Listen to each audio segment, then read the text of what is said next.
Good morning, everyone. Appreciate everybody attending our August 27, 2024 Madison County Fiscal Court meeting. This is a regular scheduled meeting here at 239 West Main Street, Richmond, Kentucky. Appreciate the Richmond Mayor and the Richmond Commission for allowing us to use their space while the courthouse is under construction. At this time, I'd like to call this meeting to order. Clerk Barger, if you will, please call the roll. Master Combs. Here. Master Lockmiller. Here. Master Hughes. Here. Master Bakken. Present. Judge Taylor. Here. At this time, I invite my colleague, Billy Ray Hughes, Magistrate of the 3rd District, to lead us in a word of prayer. Billy Ray. Let's pray. Lord, we just thank you for another day we get to come out and to meet and to take care of the county's business. And Lord, we thank you for everyone that's come here today, and just ask that you would just bless our time here, that you would guide the decisions that's made, and that you would just strengthen us and bless us, Lord. We ask that you just now go with us now and forgive us where we failed thee, because we know we failed thee in so many ways. We ask this in the name of Jesus, the Christ. And all God's people said, Amen. Amen. Amen. Thank you, Billy Ray. Tom, if you will, lead us in the pledge. Stand, please. I Pledge allegiance to the flag of the United States of America and to the republic for which it stands, one nation, under God, indivisible, with liberty and justice for all. Be seated, please. Thank you all.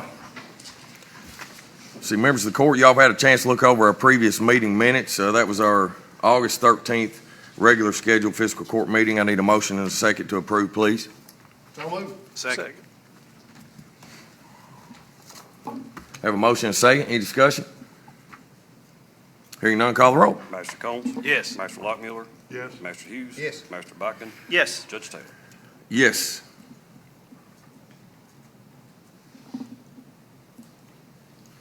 Sorry, I was getting a phone call and I turned it off. It's all right.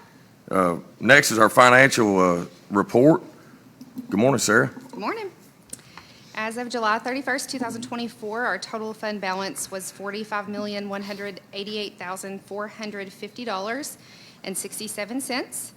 And our general fund revenues were at 10.5%, expenditures were at 2.8%. Our road fund revenues 18.5%, expenditures 6.6%. Our jail fund revenues 23.4%, expenditures 7.4%. LGEA fund revenues were 33.8%, expenditures 1.1%. Our CSEP fund revenues 2.5%, expenditures 3.4%. 911 fund revenues were 3.9%, expenditures 6.2%. And our health fund revenues were 0.1%, expenditures 1.7%.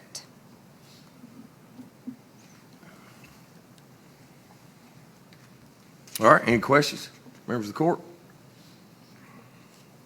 All right, thank you for your update, sir. Appreciate you. First order of business today is our special purpose governmental entities presentation of the ad valorem rates, and I'll just go with the order that I have, the forms here in front of us, and we'll just start with Sonia, our Madison County EMS. Good morning.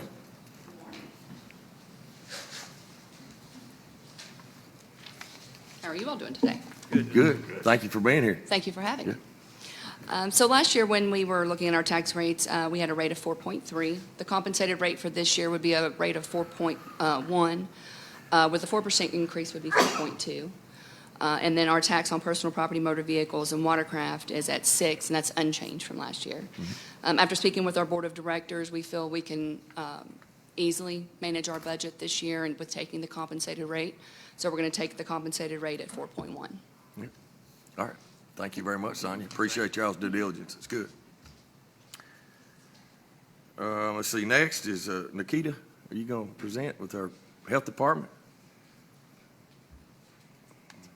It's good to see you. Good morning. We miss you. I miss seeing you all. Good morning. Thank you all for letting me speak. So I'm presenting for the Board of Health. We are doing 4.7 for real property, and it's 5 cents per 100 for the motor vehicles and personal property. What was it last year? The same. Same? Yeah, health department falls under a little bit different statute than the other ones do. So, but they did lower it. a couple years ago, I think they lowered it. We were 5 It across was, the board. it was 5 across the board. Yeah, So, yeah, thank you.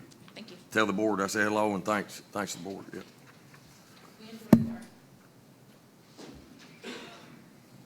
Next, I think Gus, you're here to present on behalf of the Madison County Public Library.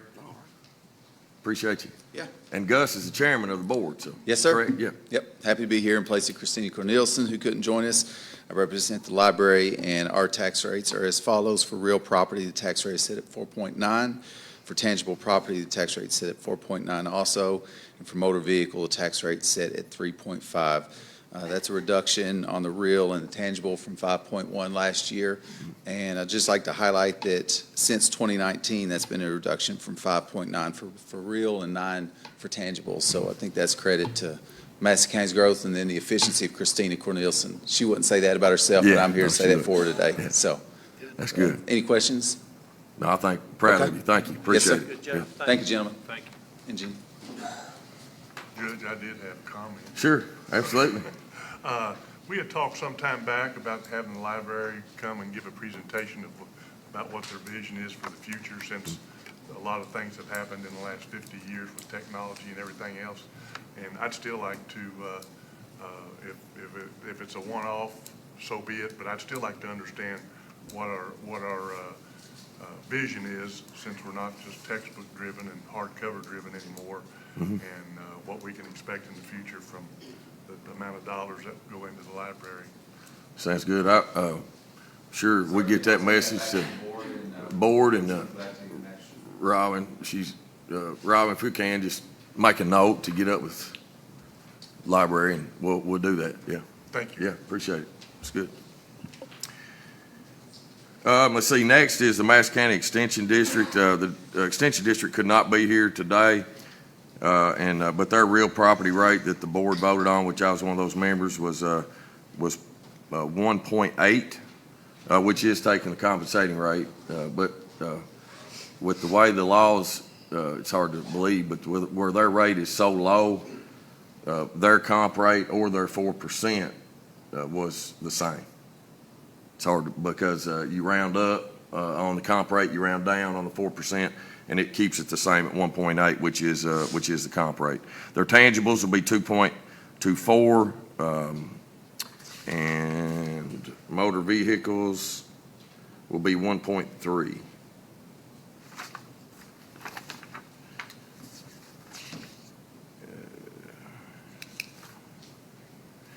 And then Red Lick Watershed Conservancy District will be 0.5. That's not right. I mean, there was a couple of these forms that's filled out that need to be clarified, because it says on there that, you know, the example said it should say it's actually a nickel per $100, not 0.5. That looks like 50 cents per Okay. $100. I got you. But that should be 0.05. 0.5. You're right. Yeah. Okay. We can make that correction. I want to mention, if there's any corrections made, it needs to be made with my office too, because we print the bills. So I mean, that 0.5, that's, But these forms haven't come to y'all yet. we've got some of them, yeah. School board and things have sent us forms, but Okay.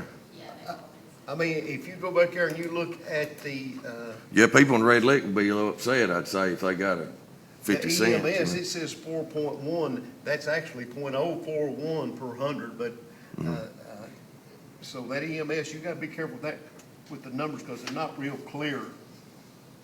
right, but that's why, when I first came to office, we took these on letterhead. And it was extremely difficult to understand what we were supposed to put on the tax bills. And there have Yeah. been, in the county previous to me, there had been a mistake on the school board, which meant a whole lot of money to the school board. So we started requiring these official forms so that we don't interpret what the numbers are. We put the numbers on the bill like they received. This says 4.1 per 100 for the EMS, 4.1 per 100, so it should be according to the instructions, 0.041. Yeah. So it can be a little, Well, we'll make sure, we will 100% make sure that we get it right. And I think everybody here is understanding that it's cents, not 50 cents. So, It's a good point, though. yeah, it is, very much so. All right, the last one we have is the school board, the Madison County Board of Education. Their rate this year is 62.6. Their tangibles is 62.6, and that is 62.6 cents for them. It shouldn't say .626 is what it should say. Yeah. And then their motor vehicles is 55.8 cents. 55.8 cents per 100. What was it last year? I don't know that I have that. I don't know that I have that, Billy Ray. Yeah, it's okay.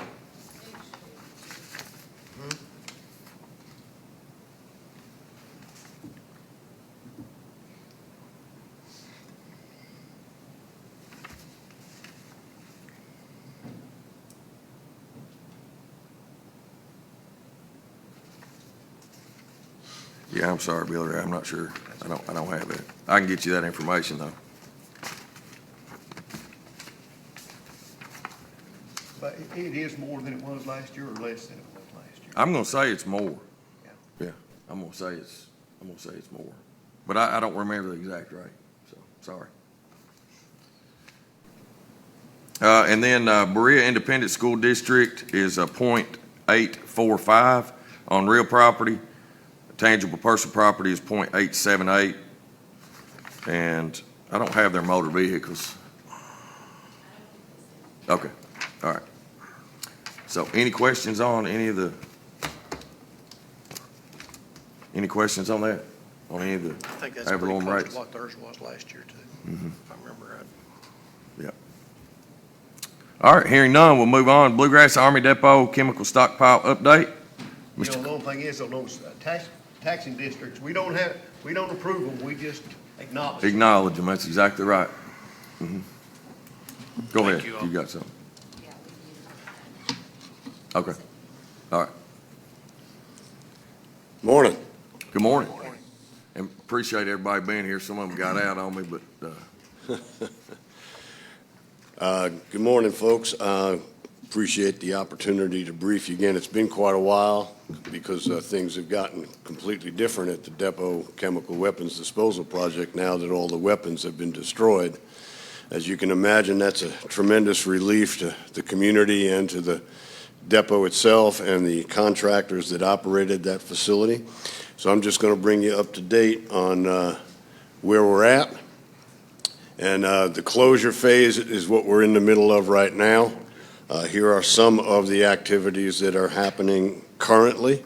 There are fluctuations in this as things get done and new closure operations begin, but this is as of the 1st of July, and I've gotten some new numbers on some issues further on in my presentation that were given to me this morning.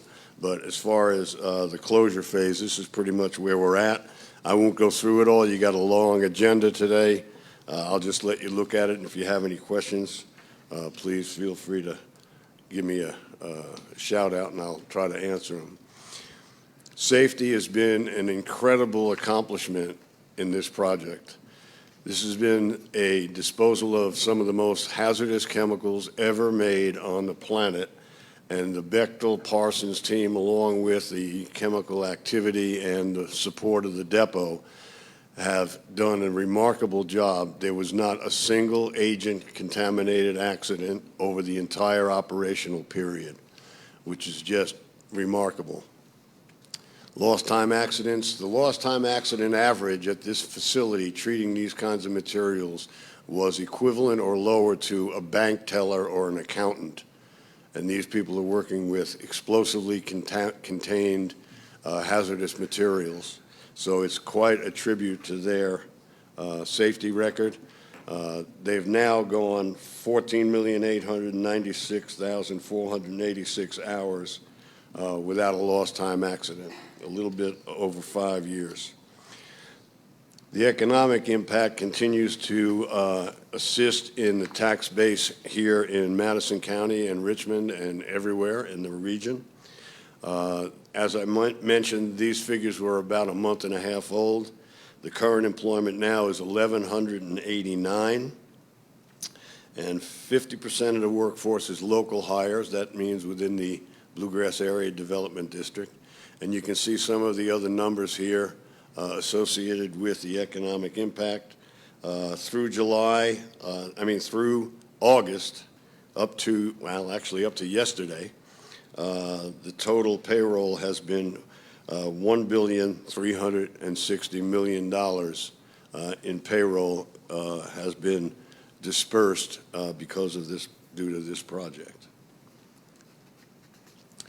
There's a lot of discussion about reuse, removal, what's going to be torn down, what's going to be reused, what the depot's going to save, so on and so forth. Any infrastructure that has been in contact with agent during the entire process will be demolished.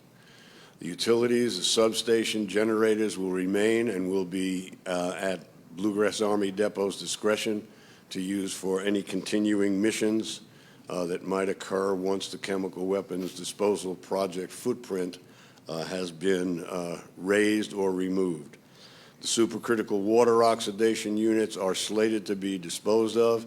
However, there is an effort underway to see if they can't be repurposed, particularly for the disposal of what they call forever chemicals, PFAS chemicals. EPA and others have noted that SCWO units, supercritical water oxidation units, are a very effective treatment process for treating PFAS. The investment in the units at the facility right now is approximately $300 million, and we are working with the various entities, the Joint Material Command, the depot itself, Congress, and so on, to see if those units might want to be disassembled and removed and sent to a place where there's a significant amount of PFAS that needs to be treated rather than scrap those very expensive units. The SDCs, the static detonation chambers, will be removed and disposed of.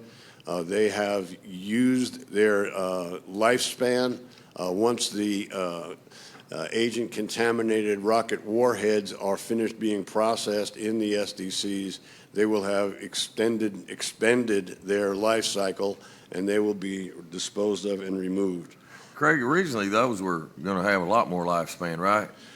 Yeah, well, you know, Conversation? this level of use of those is probably fairly new, and they did not anticipate the wear and tear that turned out to be with all the processing that's been used. Which was that before they decided to, that they had the nerve agent, they had to send them through that too, probably. Yeah, originally it was just going to It be was just some gonna be metal parts mustard, and things yeah. like that, Yeah. and then they had to jack them up to use for other materials and a significantly greater number of munitions, Right, which has created the wear and tear that they've now decided that that's, once they're done with the contaminated rocket warheads, they will be disposed of. I can imagine them rivets start getting loose after a while if you explode. Well, we're glad that didn't happen when they were loading munitions through there. But the system's been very effective, actually, and it's in its final phase now as part of the closure process. Let me just be clear. The remaining agent contamination that's being processed in the SDCs is a residual amount of, small amount of agent that is contaminated the rocket motors. There's no real agent, as in what was in the munitions themselves, no liquid agent. Right. It's just this residue that is still what they call a surety item. And under the treaty and under the state regulations and so on, they have to be treated to a point where they can be declared disposed of with 6(9)s disposal levels, and that's what's going on right now. So there'll be no opportunity to use those for the conventional? That's correct. Yep. Now, we're all, speaking of conventional, we're also working on trying to work with JMC and others to get them to find alternatives to the open burn, open detonation activities that go on there, which everybody is looking at different ways to do that to mitigate the pollution, environmental impact of blowing up conventional weapons and burning waste in the open air. So we're working on that, and we're getting some positive signs from folks. Non-contaminated buildings will all be left once they're certified as being non-contaminated, and they will be reused by the Bluegrass Army Depot at their discretion for whatever they want to use them for, which there are a lot of, as you'll see here, new opportunities are happening at the depot and actually outside the depot as well. The feasibility study by the Joint Munitions Command in August of '23 identified 14 opportunities that they said were potentially possible to be moved into the depot once the chemical weapons are gone. Because the chemical weapons were there, there's a lot of additional restrictions on having tenants move in and perform operations that are connected to the military, to the Army's mission. So some of the 14, these 3 plus a few others were the top named top potential businesses or operations to come into the depot. You can see what they are here. The production of metal shipping containers is right now at the top of the pile. All of the shipping containers, 95% of the shipping containers that are used by the U.S. military are made in China. And the Army, like everyone else in the military, is trying to move away from having China be in the supply chain, and so they're talking about manufacturing many, many more of these metal shipping containers at Bluegrass and other places. And I'll just let it go with that and go to the next stage. I should point out that there is significant amount of interest from certain defense contractors that are in negotiations right now with their customers, as well as the Army, as well as Bluegrass, about moving operations onto the depot that are associated with their current mission. Because they're in the negotiation stage, they're not supposed to be divulged to the public, because then it's like any other business. You don't want to preempt the actual agreements. But there is a lot of activity going on and interest in keeping the depot viable, keeping it in a position to where it will not be on the base realignment and closure bills that come forward in the Congress in the future. And so it's a very positive situation. I had a couple of meetings with some of them recently, and things are looking very positive. So we're grateful and hopeful in that regard. And here's the current schedule as of the end of July. Can I ask you a question before Sir. you go too far? On that last slide, the production of critical chemicals, what do you think that would be?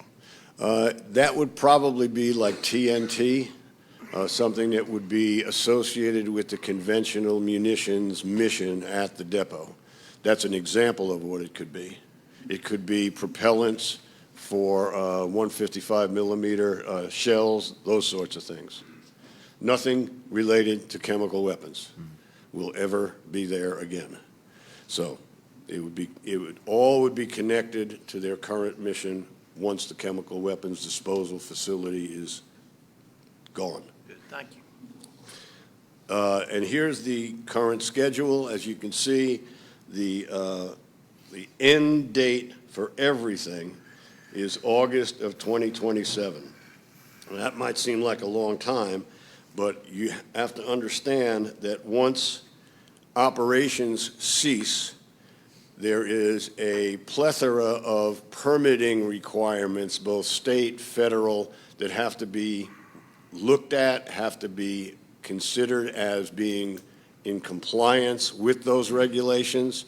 And that takes an extraordinary long time, because there are so many different agencies involved in the regulatory process associated with the chemical weapons disposal program. But you can see that operations will end much earlier than that.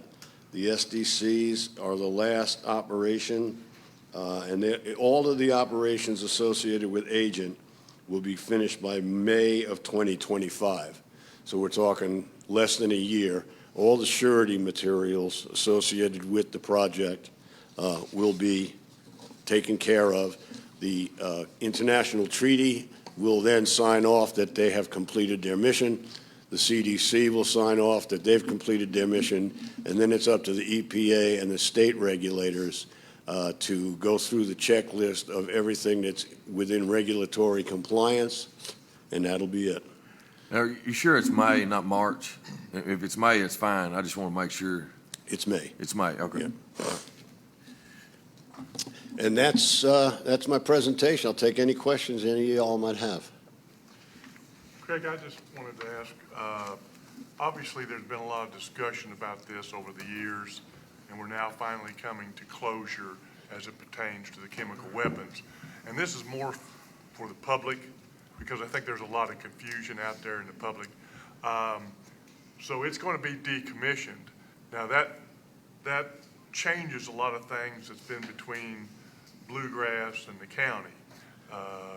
Bluegrass has done a lot of good things while here, helping the county with our security systems and alarm systems and everything else. And that piece, as I see it, is going to go away. What will remain, I just want to make sure this is correct, what will remain is the depot. Like you said, it's never going to go away. But I want people to understand that doesn't mean it's going to be as robust as it once was, as it pertains to money coming into the county and the general area. But there are plans, which is a good thing, that the Army Depot is going to possibly, not yet guaranteed, be used in the future for making metal containers and other things like that. So we're kind of in between decommission and recommission, and I just think the general public needs to understand that, because a lot of times people will tell me, well, no, it's not shutting down. You got your information wrong. Well, it's two different missions. Correct. You're spot on in your assessment of the situation.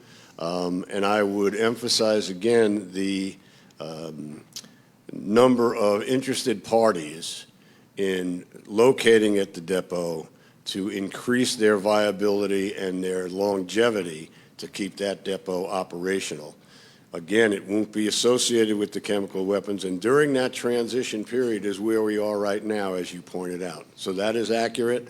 Once the SDCs finish their mission, the chemical surety part of the project is over. That's when the enticement of defense contractors, private sector, to try to come and locate on the depot will really be in full swing. Until that happens, there's a milestone in the middle of all of this. The chemicals have to be gone before certain people can move in. And we're getting close to that. And that will occur before all the regulatory process is done. So I'm expecting or anticipating that there will be announcements of additional operations at the depot sometime after May of '25. Would you say that interest is robust from these contractors? I would say that's a good word, yes. That's good. I mean, I met with a couple of people, and, you know, there's yes, I'll say that.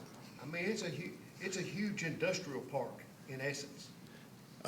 They have done lots of things in the past there that they had to curtail because the chemical weapons disposal project began. And once it's gone, I believe that the variety and versatility of what goes on out there will improve. Mm-hmm. Yeah. Exciting. Yep. That's good. And we're working hard on it. And I got to tell you that Bechtel, who has done a great job, and Parsons with them, have been all in on trying to make sure that there are military defense operations at that depot to support this community, because we've supported them for so long. I mean, there's a real honest-to-goodness effort going on by those contractors and others. I can't mention names right now, but there's a possibility that a branch office of one of the contractors is going to open up a operation here in Richmond. And if that happens, that would be, 150 jobs, 150, 160 jobs. Those kinds of things are the things we're working on in the Economic Development Working Group within the commission that the judge and I co-chair. So, yeah. Thank you. Where are we at internationally? Is this the last place on planet Earth that we have these chemicals, or I'm sorry, internationally speaking, is this the last place? Yep. These chemicals? Okay. Yep. Well, of those that signed the treaty and are living by it, I mean, there's several countries that haven't signed the treaty that have chemical weapons that are not obligated under the International Convention to get rid of theirs. We know who they are. They know who they are. But as far as the 194 countries that have signed, we're the last ones to complete, and Bluegrass is the last one in the States to complete. Mm-hmm.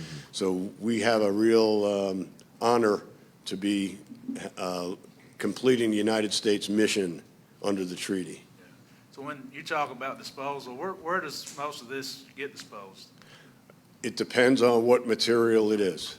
Some of it will go to landfills because it has heavy metals in it, and you can't dispose of heavy metals other than bury them in a landfill that's specially designed to contain heavy metals. You can't burn them, you can't neutralize them. You know, lead is lead, it will always be lead, and it will never be disposed of any other way. Other material will be recycled. A lot of the metal is going to be recycled. The explosive components have already been recycled for the most part, except for the warheads that are being processed in the SDCs. So there's a variety of toxic substances disposal facilities that are available for the various waste streams that are coming off the depot. Thank you. Craig, I hope that we get the opportunity somewhere down the line again to publicly acknowledge your participation in this out there. I mean, Thank you've been you, out there a long time, and you've been working for the community a long time, and in my 10 years here, you've been a big help in keeping us informed on what's going on and in line with that. And we certainly appreciate that. Appreciate everything you've done out there. And, Well, it took 40 years to get here. it took long. You was young, man. You know, yeah, it was government work, you know. There you go. That was quick. Understand. Okay, great. Thank you all. Thank you. You all have a good day. Thanks, Craig. Appreciate you. Yes, sir. Next is Solid Waste Department update. Scott.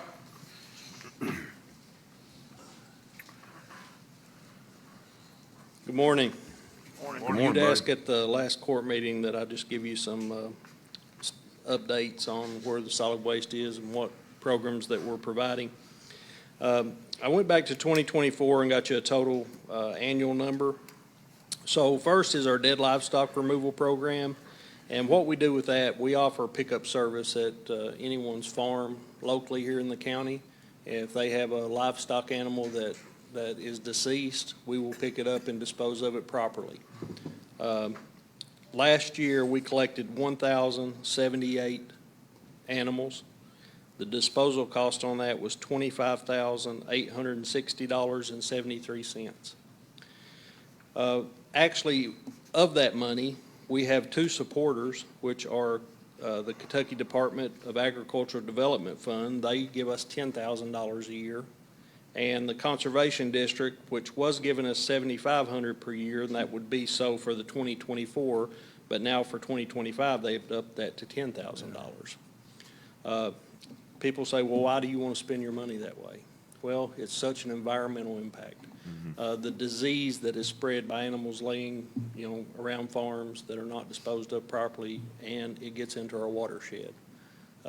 So the county is out the transportation cost and the employee cost, but I think as a whole that it really is worth the money that we're spending to try to better our environment. I think it's a great investment considering that you're getting grant money to offset it, so. Correct. The majority of it anyway. Our second program, But Judge- that's sorry, Scott, but that's just disposal costs. that's just disposal That's not our costs. truck or our driver or all that kind That of is stuff. correct. So That is that's correct. just disposal, yeah. Yep. Our second program is our loaner dumpster program. A lot of people used to know this as the loaner truck program. But what we had in the past is we had 3 trucks that we were maintaining, upkeeping, and we would bring that truck out to your residence and set it at your house for a 2 to 3 day period, let you fill it up, and we would come and take it to the dump and dispose of it for you free of cost. So the judge and I spoke, and all 3 of the trucks were at the end of life. So we come up with the idea of actually buying 1 roll-off truck and several dumpsters. So that has allowed us to service more people And in 2024, we actually set 212 dumpsters at people's residence. And the disposal cost on those were $14,322.26. One thing I want to add there, Scott, too, is that just for y'all's knowledge, we do this as a service in the unincorporated limits of the county. This is not a service we provide in the city limits of Berea, Richmond, and it's because they have franchise agreements. That's the sole reason. So if you ever get any of your constituents or anybody say, well, why don't they come to us, it's because the city's governing bodies have chosen to have franchise agreements, and we can't do that. We're not allowed to set this service in that area. The next service we offer is a large pickup item program, and this works out well for people that maybe have cars, no trucks, automobiles. If you have a large TV, piece of furniture, you can call our office and schedule a pickup. We're usually about a week behind, but we will actually come to your curbside. You sit on the curb, we will collect these items, and we will dispose of it properly. This has been a really good program, and I think that it gets the items where they need to be instead of a lot of times places that they shouldn't. On the side of the road, or, yeah. Next, we started a metal recycling collection there at the office. We collect any type of metals, electronics, appliances, and through that program, we've been able to generate $14,336.22 worth of revenue in 2024. So that's basically almost offsetting the loaner dumpster program, what we had to pay for disposal of that stuff. That's good. The numbers for 2025 is we've already collected 68 dead animals for this year. We've set 44 loaner dumpsters. We've done 240 large item pickups, and we've created in revenue $819.63 for our scrap metal. That's good. Two big events we've got coming up I'd like to mention while I'm here is every year we have a household hazardous waste event. This gives the community the opportunity to get rid of mercury thermometers, any kind of pesticides, any kind of oil-based paints, anything that you normally couldn't throw away in your trash, bring it this day, and we will either dispose of it for you or tell you how to. And this is a huge turnout, so I invite everybody out, and that's going to be October the 5th. That'll be at 208 Clarksville Lane at our south location. That'll be from 9 a.m. to 3 p.m. Our second big event is we have our tire collection event this year. This only happens every third year, every 3 years. So we are going to collect any tires on or off the rim, no limit. You can bring as many as you have, anywhere in the state of Kentucky. Doesn't matter if you live in Madison County. If you live outside, surrounding counties, wherever, we'll accept the tires. They do ask if there's no tire dealers, because tire dealers have a way to dispose of these, and they collect a tire fee to pay for disposal. But any individual, or if there's a lot on the farm, or just tires laying around, last event, we collected over 20,000 tires. So I just invite everybody out on October 17th through the 19th. That's a Thursday and Friday. We'll be there from 8 a.m. to 4 p.m., and Saturday we'll be there from 8 to noon. And that's also at 208 Clarksville Lane at our south location at the 421 split on US 25 across from Memorial Gardens. Yeah, Be glad to take any questions. Any questions? How's the recycling trending? Is it going up this year versus last year? Is it I think about the same? we're going to see a upswing. Yeah, I think there more people know about it. There's more people participating. There's more people want to support it. So That's good. But I think in just a short time that I've been here, the 10 years I've been here, that I think you can really see that our roadways are a lot cleaner. You know, we get less calls of having to go out on the side of the road because somebody's dumped a couch or a mattress or there's tires. I mean, we still have those situations, but not near as many as when we first came into office. So these programs, I think, really helping clean our community up, keep it cleaner. And one I didn't mention here, and I just didn't think of it until the Judge just spoke on it, but we keep two large 40-yard dumpsters on our lot. And if you have things that you need to dispose of that your regular trash won't take, give us a call. We will gladly let you bring it to our location. And then when those roll-off dumpsters get full, we change those out with the landfill. And we don't want anybody having to hunt for a way to get rid of something. Just call us, we'll help you, and let's keep our county clean. Yeah, there's no reason for it not to be with No. the services that the county provides. So, I mean, I encourage everybody to take advantage of it. Absolutely. Anyone else? Appreciate you, Thank you. Scott. Thank you. Next on the agenda is a second reading of ordinance 2024-11. This is a jail fund budget amendment. Sarah, good morning again.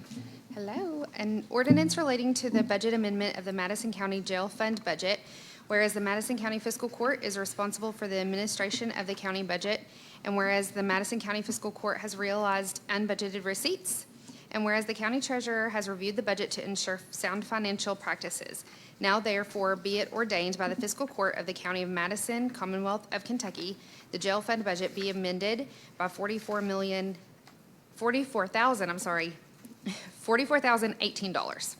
This ordinance shall become effective on the date of the second reading and adoption. Thank you, Sarah. Members of the court, y'all have heard second reading of ordinance 2024-11. Can I get a motion and a second to approve, please? Make a motion to approve, second. Have a motion and a second to approve.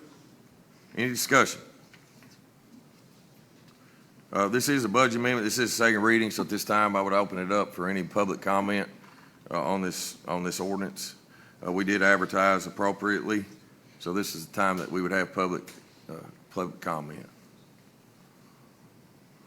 Hearing and seeing none, members of the court, call the roll. Master Buckin, Yes. Master Combs, Yes. Master Lockmiller, Yes. Master Hughes. Yes. Judge Taylor. Yes. Thank you, sir. Appreciate you. Next is second reading of ordinance 2024-12. This is a property assessment moratorium to SoCar, Inc. and Madison Avenue Associates, LLP. An ordinance of the Madison County Fiscal Court conditionally approving a property assessment and reassessment moratorium for 5 years to SoCar, Inc. and Madison Avenue Associates, LLP. Whereas Kentucky Revised Statutes, Sections 99.595 through 99.605, as well as Kentucky Revised Statute Section 132.452, permit local governments to establish property tax assessment and reassessment moratoriums for qualifying properties. And whereas Madison County wishes to utilize and implement the provisions of this statute to encourage the repair, rehabilitation, restoration, or stabilization of existing real property within its jurisdictional boundary. And whereas SoCar, Inc. and Madison Avenue Associates, LLP are the prospective buyers of improved real property located on North Madison Avenue, Richmond, Kentucky, described more particularly in Deed Book 834 at page 576 in the Office of the Madison County Clerk, which is the subject of contract with the current owner, KY22 Richmond, LLC, to purchase same. And whereas a request has been made by the buyers as prospective owners of said property for the grant of a property tax assessment moratorium with regard to the property, and whereas the approval granted herein is contingent upon buyer's acquisition of the property from Kentucky 22 Richmond, LLC. Any references herein to owners shall refer to the buyers once title to the property has transferred to buyers. Now therefore be it ordained by the Madison County Judge Executive and the Madison County Fiscal Court of the Commonwealth of Kentucky as follows. Section 1, the property is eligible for a property assessment or reassessment moratorium pursuant to KRS 99.595 subsection 3 as existing residential property having been in existence for at least 25 years and being used to provide independent living facilities for one or more persons. A moratorium shall be granted upon the full satisfaction by owners of each and every one of the following conditions. The rehabilitated portions of the property must comply with all applicable building codes, and all required permits must have been obtained, and the property must be free of any liens held by Madison County. All property taxes and any and all other governmental levies, assessments, or taxes of every kind and nature whatsoever, which are assessed, levied, imposed upon, or would become due and payable out of, or with respect to, the property must be paid, including, but without limitation, business license fees. And the owner shall file an application with the administrator which meets the following requirements. The application shall be a form prescribed by the Department of Revenue and shall be filed in the manner prescribed by the administrator. The application shall be filed with the administrator 30 days before commencing the restoration, repair, rehabilitation, or stabilization. The application shall contain the following: a general description of the property, a general description of the proposed use of the property, the general nature and extent of restoration, repair, and rehabilitation or stabilization to be undertaken, and cost estimates based upon the bids submitted to the applicant, and a time and schedule undertaking and completing the project. The administrator for this moratorium shall be the Madison County Judge Executive. The moratorium shall be for a period of 5 years and shall become effective on the assessment date next following the issuance of the moratorium certificate by the administrator. The Madison County Property Valuation Administrator shall assess or reassess the property within 30 days of the approval of the application for property assessment and reassessment moratorium by the administrator. The assessment shall be the value for which the Madison County property tax are to be levied for 5 years after the moratorium certificate has been issued. Any applications not acted upon by the applicant shall become void 2 years from the date of the application. The owner shall notify the administrator when the project is complete, and the administrator shall then conduct an on-site inspection of the property for purpose of verifying that the improvements described in the application have been completed. Only after the project is complete and the improvements verified shall the moratorium certificate be issued by the administrator. An assessment or reassessment moratorium certificate may be transferred or signed by the holder of the certificate to a new owner or leasee of the property. At the end of the moratorium period, whether by expiration, cancellation, or the administrator shall send the owners and the PVA a letter advising of the end of the moratorium and the reassessment of the properties. On the assessment date, next following the expiration, cancellation of the assessment or reassessment moratorium, the property shall be assessed on the basis of its full fair cash value.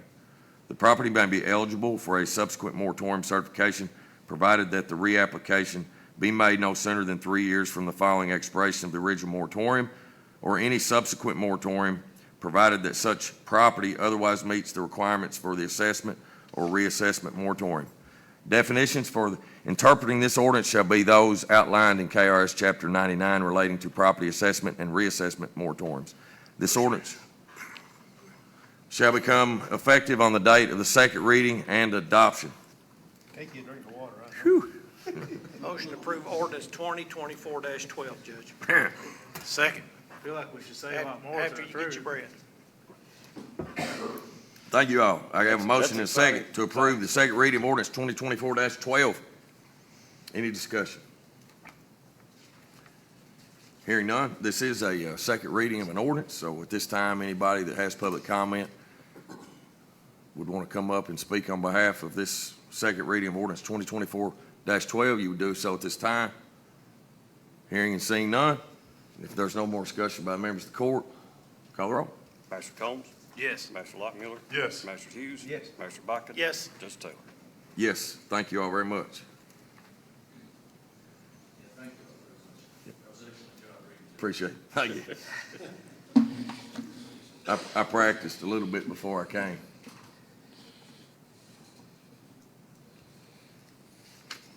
All right.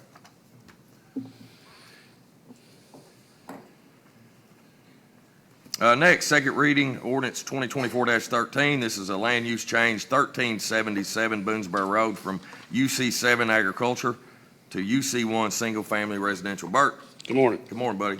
Sorry, I had the wrong one keyed up there. This is 1377 Boonesboro Road, second reading, so I'll just hit the highlights. We did have a public hearing with the Planning Commission on Tuesday, July 16th. Findings of fact were approved by the Planning Commission and recommendation for approval.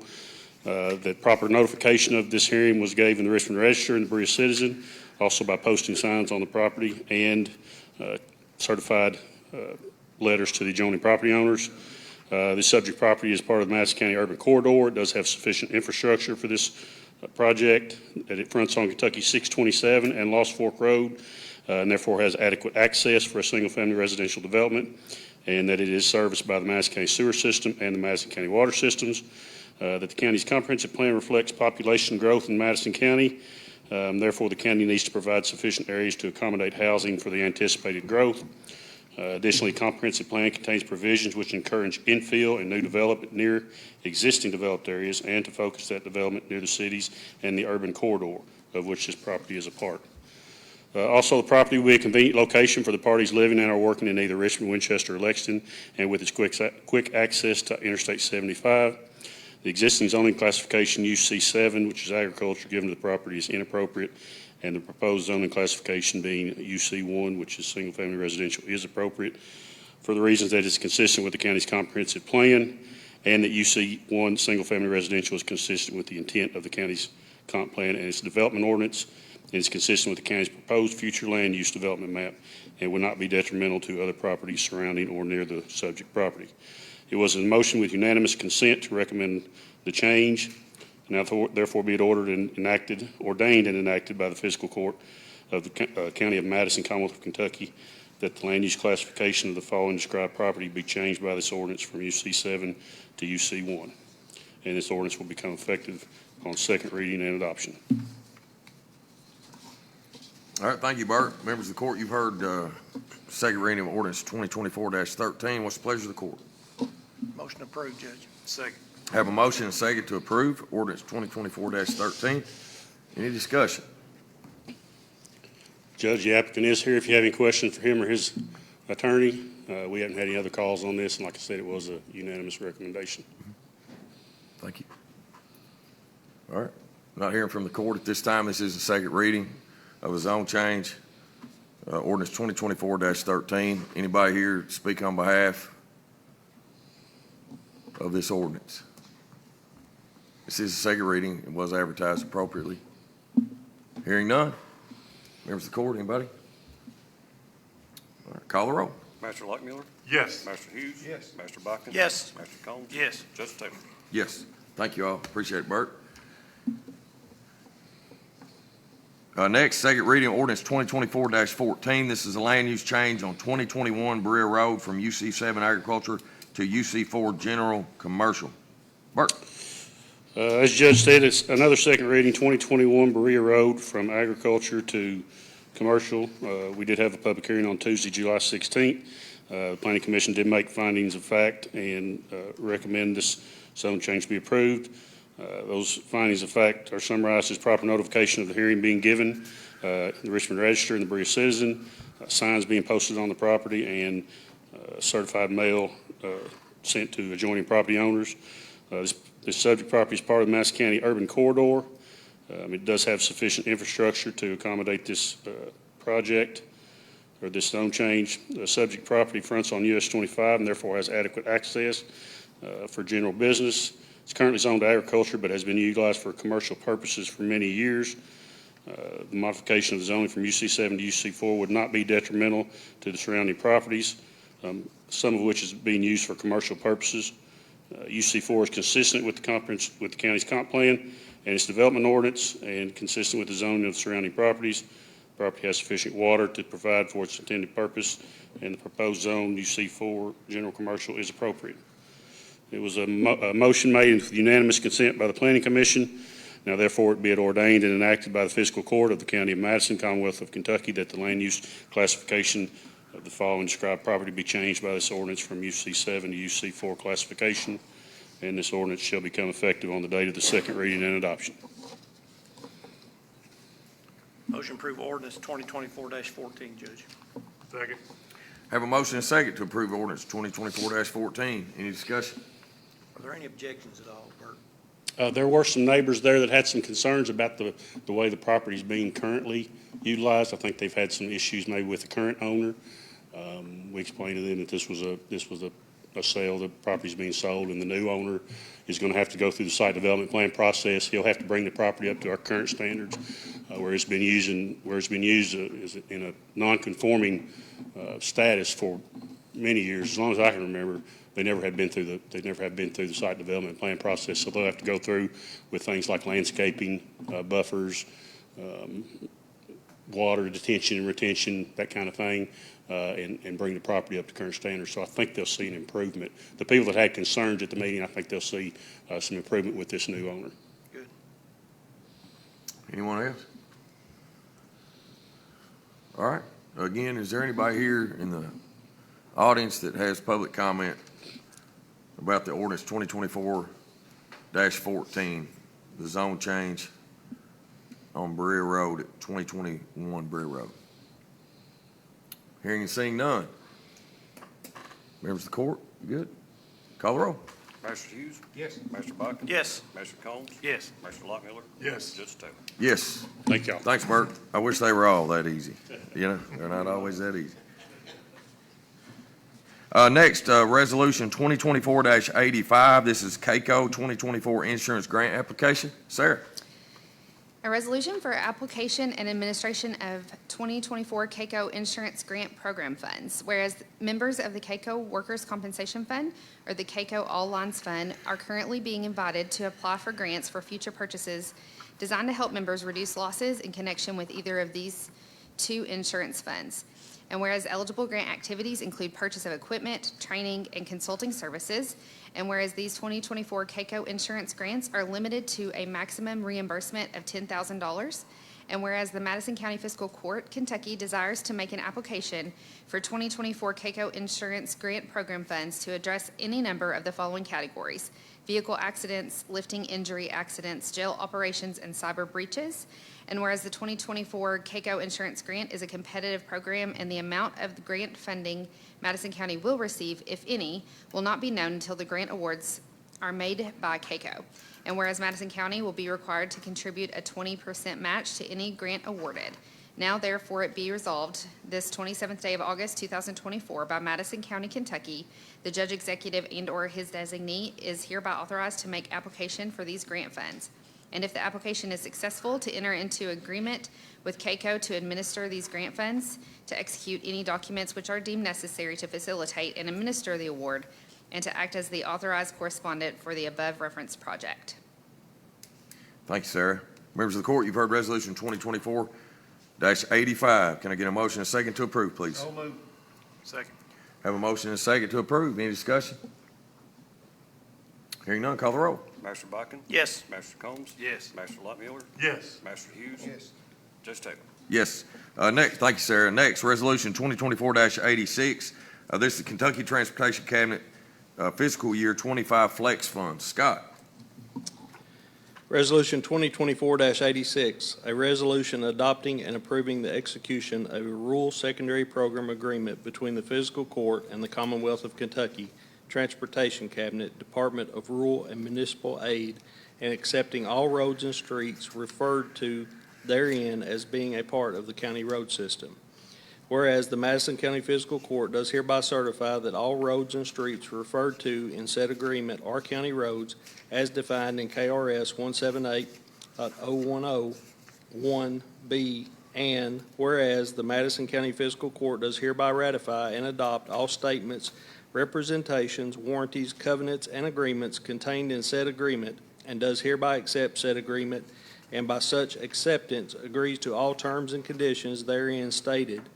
And whereas the county judge executive of the county is hereby authorized and directed to sign said agreement as set forth on behalf of the Fiscal Court of Madison County, and the county clerk of Madison County is hereby authorized and directed to certify thereto. Now therefore be it resolved that the Madison County Fiscal Court does hereby approve this resolution and authorizes the judge executive and or his designee to negotiate and execute contracts on behalf of the county. Thank you, Scott. Members of the court, you've heard Resolution 2024-86. What's the pleasure of the court? Make a motion to approve. Second. We have a motion and a second to approve. Any discussion? I just think it's great that we're able to do this, but also happy about the Will Green Road. With all the work that's been done with the with the fish and wildlife and everything else, that's going to make it very attractable to our citizens, and have a nice little old slick highway going up there. It's going to make a big difference. So appreciate your efforts, Scott. It'll help that slide too, you know, Yes. that slide where we had that slide repair there, Yep. Braille and Cribbin project several years ago. Yep. Of course, it's settled now, I think, good enough. Level it back up. Yeah. Tom will probably get out there and fish more now. Well, this will be good too, because we're doing Taylor's Fork, which is the neighborhood that adjoins right off of this. So, Yeah. Hasn't been done in many years. yeah, Long time. That's good. Any other comments? Hearing none, call the roll. Master Combs? Yes. Master Lockmiller? Yes. Master Hughes? Appreciate you, Scott. Master Botkin? Yes. Judge Taylor? Yes. All right, Resolution 2024-87, this is Madison County 2024 ad valorem rates and 2025 motor vehicle watercraft rates. A resolution to adopt Madison County 2024 ad valorem rates and 2025 motor vehicle and watercraft property tax rates, whereas the Madison County Fiscal Court is legally required to adopt 2024 ad valorem rates in accordance with KRS 132.0225, and whereas the Madison County Fiscal Court desires to accept the compensating rate for real property, and whereas the Madison County Fiscal Court also desires to accept the tangible personal property and inventory rates set based on the compensating rate. And whereas the compensating rate formula for real property will be set at 6.8 cents per $100.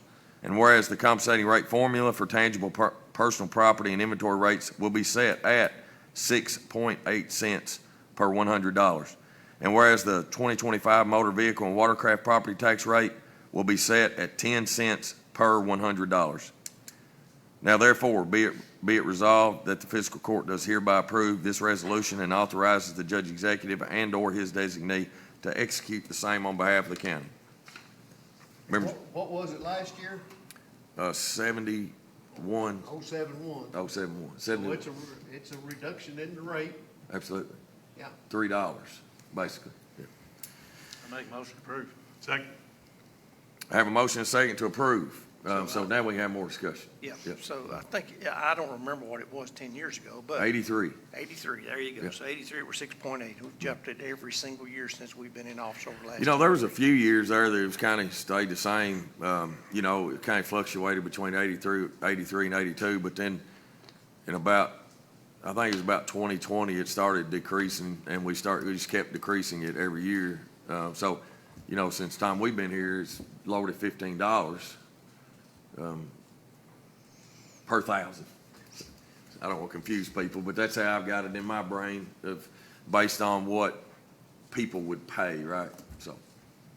I mean, how many people in the public sector expect to get the same amount of money for the same amount of work constantly every year, or maybe more work? Yeah. And it's just not heard of in the public sector. But, you know, this is basically, we're accepting the same amount of money that we've operated on previously for several years without any raises, but we've been able to, with the help of department heads and those that work hard in our county government, and have helped to make it more efficient and to be able to do more with less. So kudos to all those that work hard in county government and our department heads for all that you do.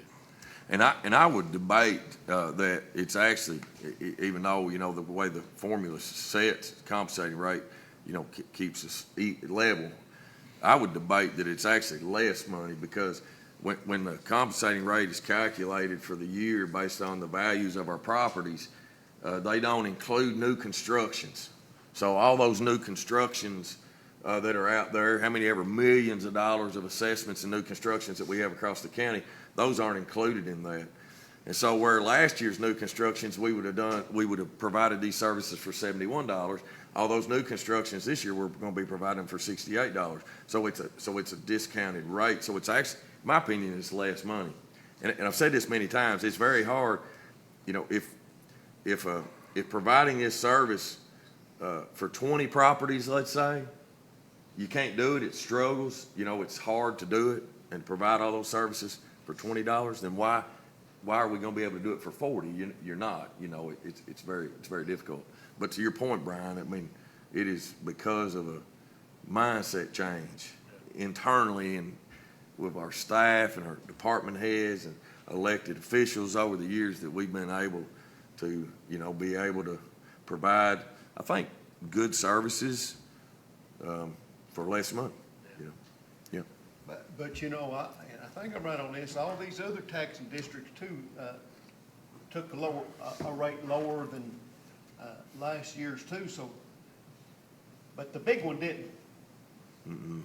You know, the schools, they did not take the lower rate, and that's really the big gator in the barrel. Mm-hmm.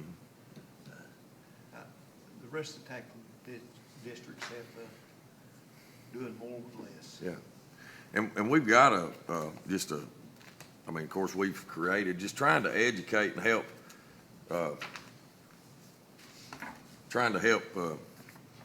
citizens understand. I mean, I think one of our number one duties as elected officials is to help educate, make sure citizens understand and have the facts. And one thing I've learned is citizens don't like property tax, you know. I've learned that the hard way, unfortunately. But of the pie, I mean, of the $1,000 that you would pay on $100,000 value, the school gets about 65% of that. The state has actually gone down too. When we first came into office, the state was about $120. And the legislature's actually lowered it down to 109. So they're about 12% now of what we as property owners in Madison County pay in property taxes. The fiscal court is 7% of that 1,000. Well, really 6.8%, but this is kind of rounding up. Library is around 5. EMS is around 4. Extension's around 2% of that, and the health department's around 5. So, you know, it's the school. You are right. The school is a big percentage of that. Yeah, big percentage. All right, we had great discussion here. Any more? We do have a motion and a second. Tom, you got anything? You good? All right. We do have a motion and a second to approve resolution 2024-87. Hearing none, call the roll. Master Lockmuller, Yes. Master Hughes, Yes. Master Bucking. Yes. Master Combs. Yes. Judge Taylor. Yes. Thank you all. All right. Let's see.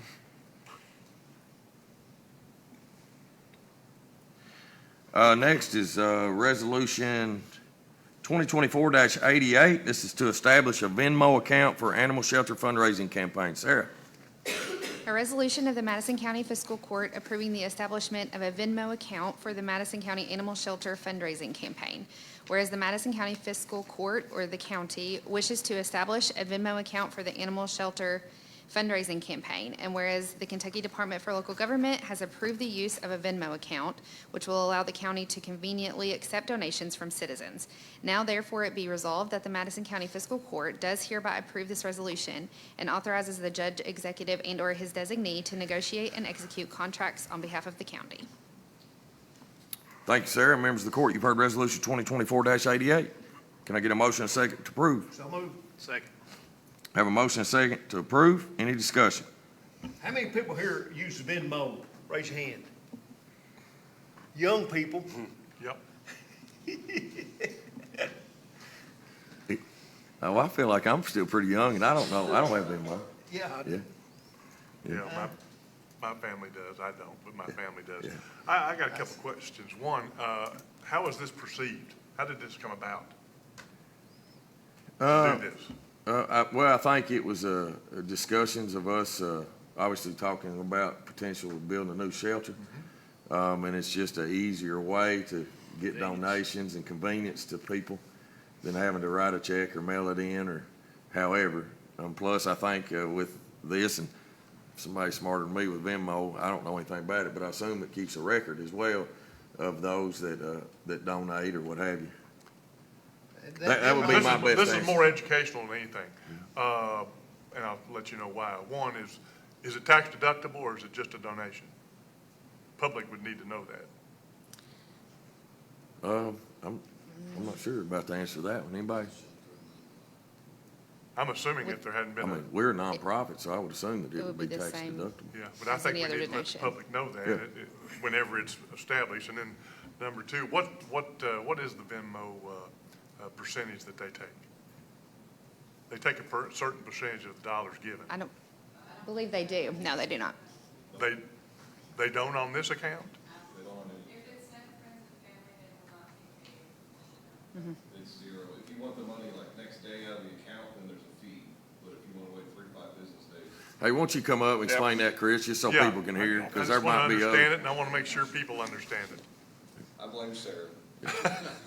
And again, this is all, I don't know that 100% all the details have been worked out. I mean, we're working on a PR campaign, and we're trying to get everything ready to be able to advertise it and put it out there. So some of these things might not be ironed out yet. Yeah, it's really just a convenience. You can donate now online on the Animal Shelter's website through our traditional methods. You can buy a shirt, you can round up on your adoption, you can do those kind of things. You can just make a cash, well, it's not cash, but through an e-check or a credit card online. But that does cost the constituent 3% on that. So this was more of a, when you're out at an event, you can have a QR code, scan our QR code, and make a donation, right? It doesn't cost us anything. The only fee we would incur is if we wanted the money within 2 days, which will never be the fact. We would never do that. They do charge you a fee to move that money within 2 days. But if you want it in the 3 to 5 business days, there's no cost to it. So this is really kind of a cool thing to do, because when we're out doing events, we can have a QR code. People can just do it quickly and easily. It's a whole lot easier to get on your phone and not think about it and go, yeah, there's $20, right? Instead of having to get online, fill out a form, get charged 3%. This is just a better way to kind of do it. And as we said, younger people, and get them involved and start to get some donations to help the animals. So I think it's a great idea. And like Judge said, we'll kind of work out the details as we go, because it's not something we've ever done before. This Venmo, this is next generation stuff, we're behind the times, Venmo. Well, speak for yourself, Billy Ray. No, you speak for yourself, brother. I got Venmo, let me tell you. I got it. The reason I was curious is because I've been thinking about this for other applications. One of the other boards I serve on, and I'll probably bring it up later, but is the Valley View Ferry, and we need to start getting creative down there, and I'll let it go at that for now. That'd be a great option for the ferry. Yeah. Did you have something you wanted to say, sir? Earlier you said, or somebody said. Just come to the mic. Yeah, need to. Sorry about that. We got to do that. Earlier you said, somebody up there said, I forgot which one of you said it, but somebody asked, does it keep track of like the donations or how you send it? It does. There will be a donation history where it'll in fact say exactly what you donate for, because you have to put a reason to send a Venmo account or to send like a Venmo request.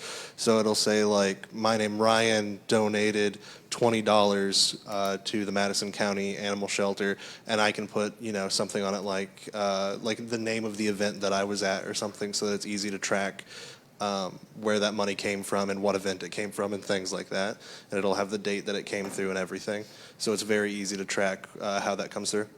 That's good. Thank you for that. Yeah, thank you. All right, so does that mean you're going to be our first donor for $20, Ryan? Sounds good. Yeah, thank you very much. Appreciate that. Any other questions? Any other comments? We do have a motion and a second. It's a great discussion to approve Resolution 2024-88 to establish a Venmo account for the Animal Shelter Fundraising Campaign. Call the roll. Master Hughes? Yes. Master Botkin? Yes. Master Combs? Yes. Master Lockmiller? Yes. Judge Taylor? Yes. Thank you all. Thanks, Sarah. Appreciate it. Resolution 2024-89, this is the KCGC Managed Services Provider and Managed Security Services Provider Bid Award. Chris. Good morning. Resolution 2024-89, a resolution for the Madison County Fiscal Court to approve a bid award for the Kentucky County's Government Cloud, Managed Service Provider, and Managed Security Service Provider to provide cybersecurity tools and services to the KCGC. Whereas the Madison County Fiscal Court is required to approve of all bids and projects in accordance with the Administrative Code, and whereas the bids were needed to provide cybersecurity tools and services to the Madison County, Kentucky KCGC networks and provide customers with 24/7 monitoring, monthly reporting, and whereas the bid notice was properly posted, one bid was received, opened, and reviewed. And whereas the Madison County Chief Information Officer recommends awarding the bid for cybersecurity tools and services for the Madison County, Kentucky KCGC networks and customers to 13 Layers LLC. And whereas the Information Technology Department has realized revenues for these expenses as part of the KCGC project, and the submitted pricing will fall in line with the revenue models. And whereas pricing is for a term of 3 years with the option to extend the contract for 2 years with pricing negotiation in year 4, the term of the contract is to retroactively begin July 1st, 2024. There is attached there a table of the products, T-Intelligence, T-Audit, T-EDR, TRMM, TMFA, and T-Aware, and their costs associated with that per user. And the services as well for virtual desktop onboarding, virtual server onboarding, virtual desktop monthly support, virtual server monthly support, emergency services, and standard services. Now therefore be resolved that the Fiscal Court does hereby approve the resolution and authorizes the judge executive and/or his designee to negotiate and execute contracts on behalf of the county. Thanks, Chris. Members of the court, you've heard Resolution 2024-89. What's the pleasure of the court? Motion approved, Judge. Second. Have a motion and a second to approve. Any discussion? So, just like I say, I met with Chris this morning, and we went over a lot. There's a lot of things in here. I won't say every page, but practically every page had an issue that I think that we just need to be aware of as this goes forward, and Chris is on, and we'll address those issues when he gets there to those. But I appreciate the meeting with you this morning on that. Yep, not a problem. This is just a little different than what you did last court. This is specifically for the customers of the KCGC. So these costs you see here are the cost we pay for the service, and then we in turn resell that to the KCGC. We make a little bit of profit off of those things and services. What it allows me to do is when Scott County or a new county government comes on board or a new city, I don't have to go out to bid for the services again. I've already got a negotiated price for the 3 years. We lock it in. We know what our costs are, and we know what we charge. So it just makes it real easy to streamline. So that's what this is to take care of that for the KCGC as well. Just so you know, Judge, there was a lot of things in there in the wording of the contract, in the way that those services are provided and what the contractor is expecting and what they're demanding in some cases. And we want to be clear on what our position is on those, and so that's the reason I met with Chris on those. Great feedback. That's good. Thanks, Tom. That is good. Any other questions, any concerns, comments? Hearing none, call the roll, please. Master Buchan? Yes. Master Combs? Yes. Master Lockmiller? Yes. Master Hughes? Yes. Judge Taylor? Yes. Next, Resolution 2024-90. This is the KCGC equipment and licenses. 2024-90, a resolution for the Madison County Fiscal Court to approve a bid award for the Kentucky County's Government Cloud end-user equipment and licenses. This is specifically for Scott County and Jackson County. Whereas the Madison County Fiscal Court is required to approve of all bids for projects in accordance with the administrative code, and whereas the bids were needed to purchase end-user equipment and licenses for use in the Madison County, Kentucky KCGC project, and whereas the bid notice was properly posted and 2 bids were received, opened, and reviewed, CDWG's total package bid was $171,324.60, and 13 Layers LLC's total package bid was $175,020.30. And whereas Madison County reserved the right in the bid to award the bid either by a full package or by line item, whichever was in the best interest of Madison County. And whereas based on the pricing, the Madison County Chief Information Officer recommends in the best interest of Madison County to award the bid as follows. All physical equipment in the bid to CDWG and all software licenses in the bid to 13 Layers LLC is listed below. 140 clear cubes, CDW's price was $56,560. 140 monitors, $29,120 to CDW.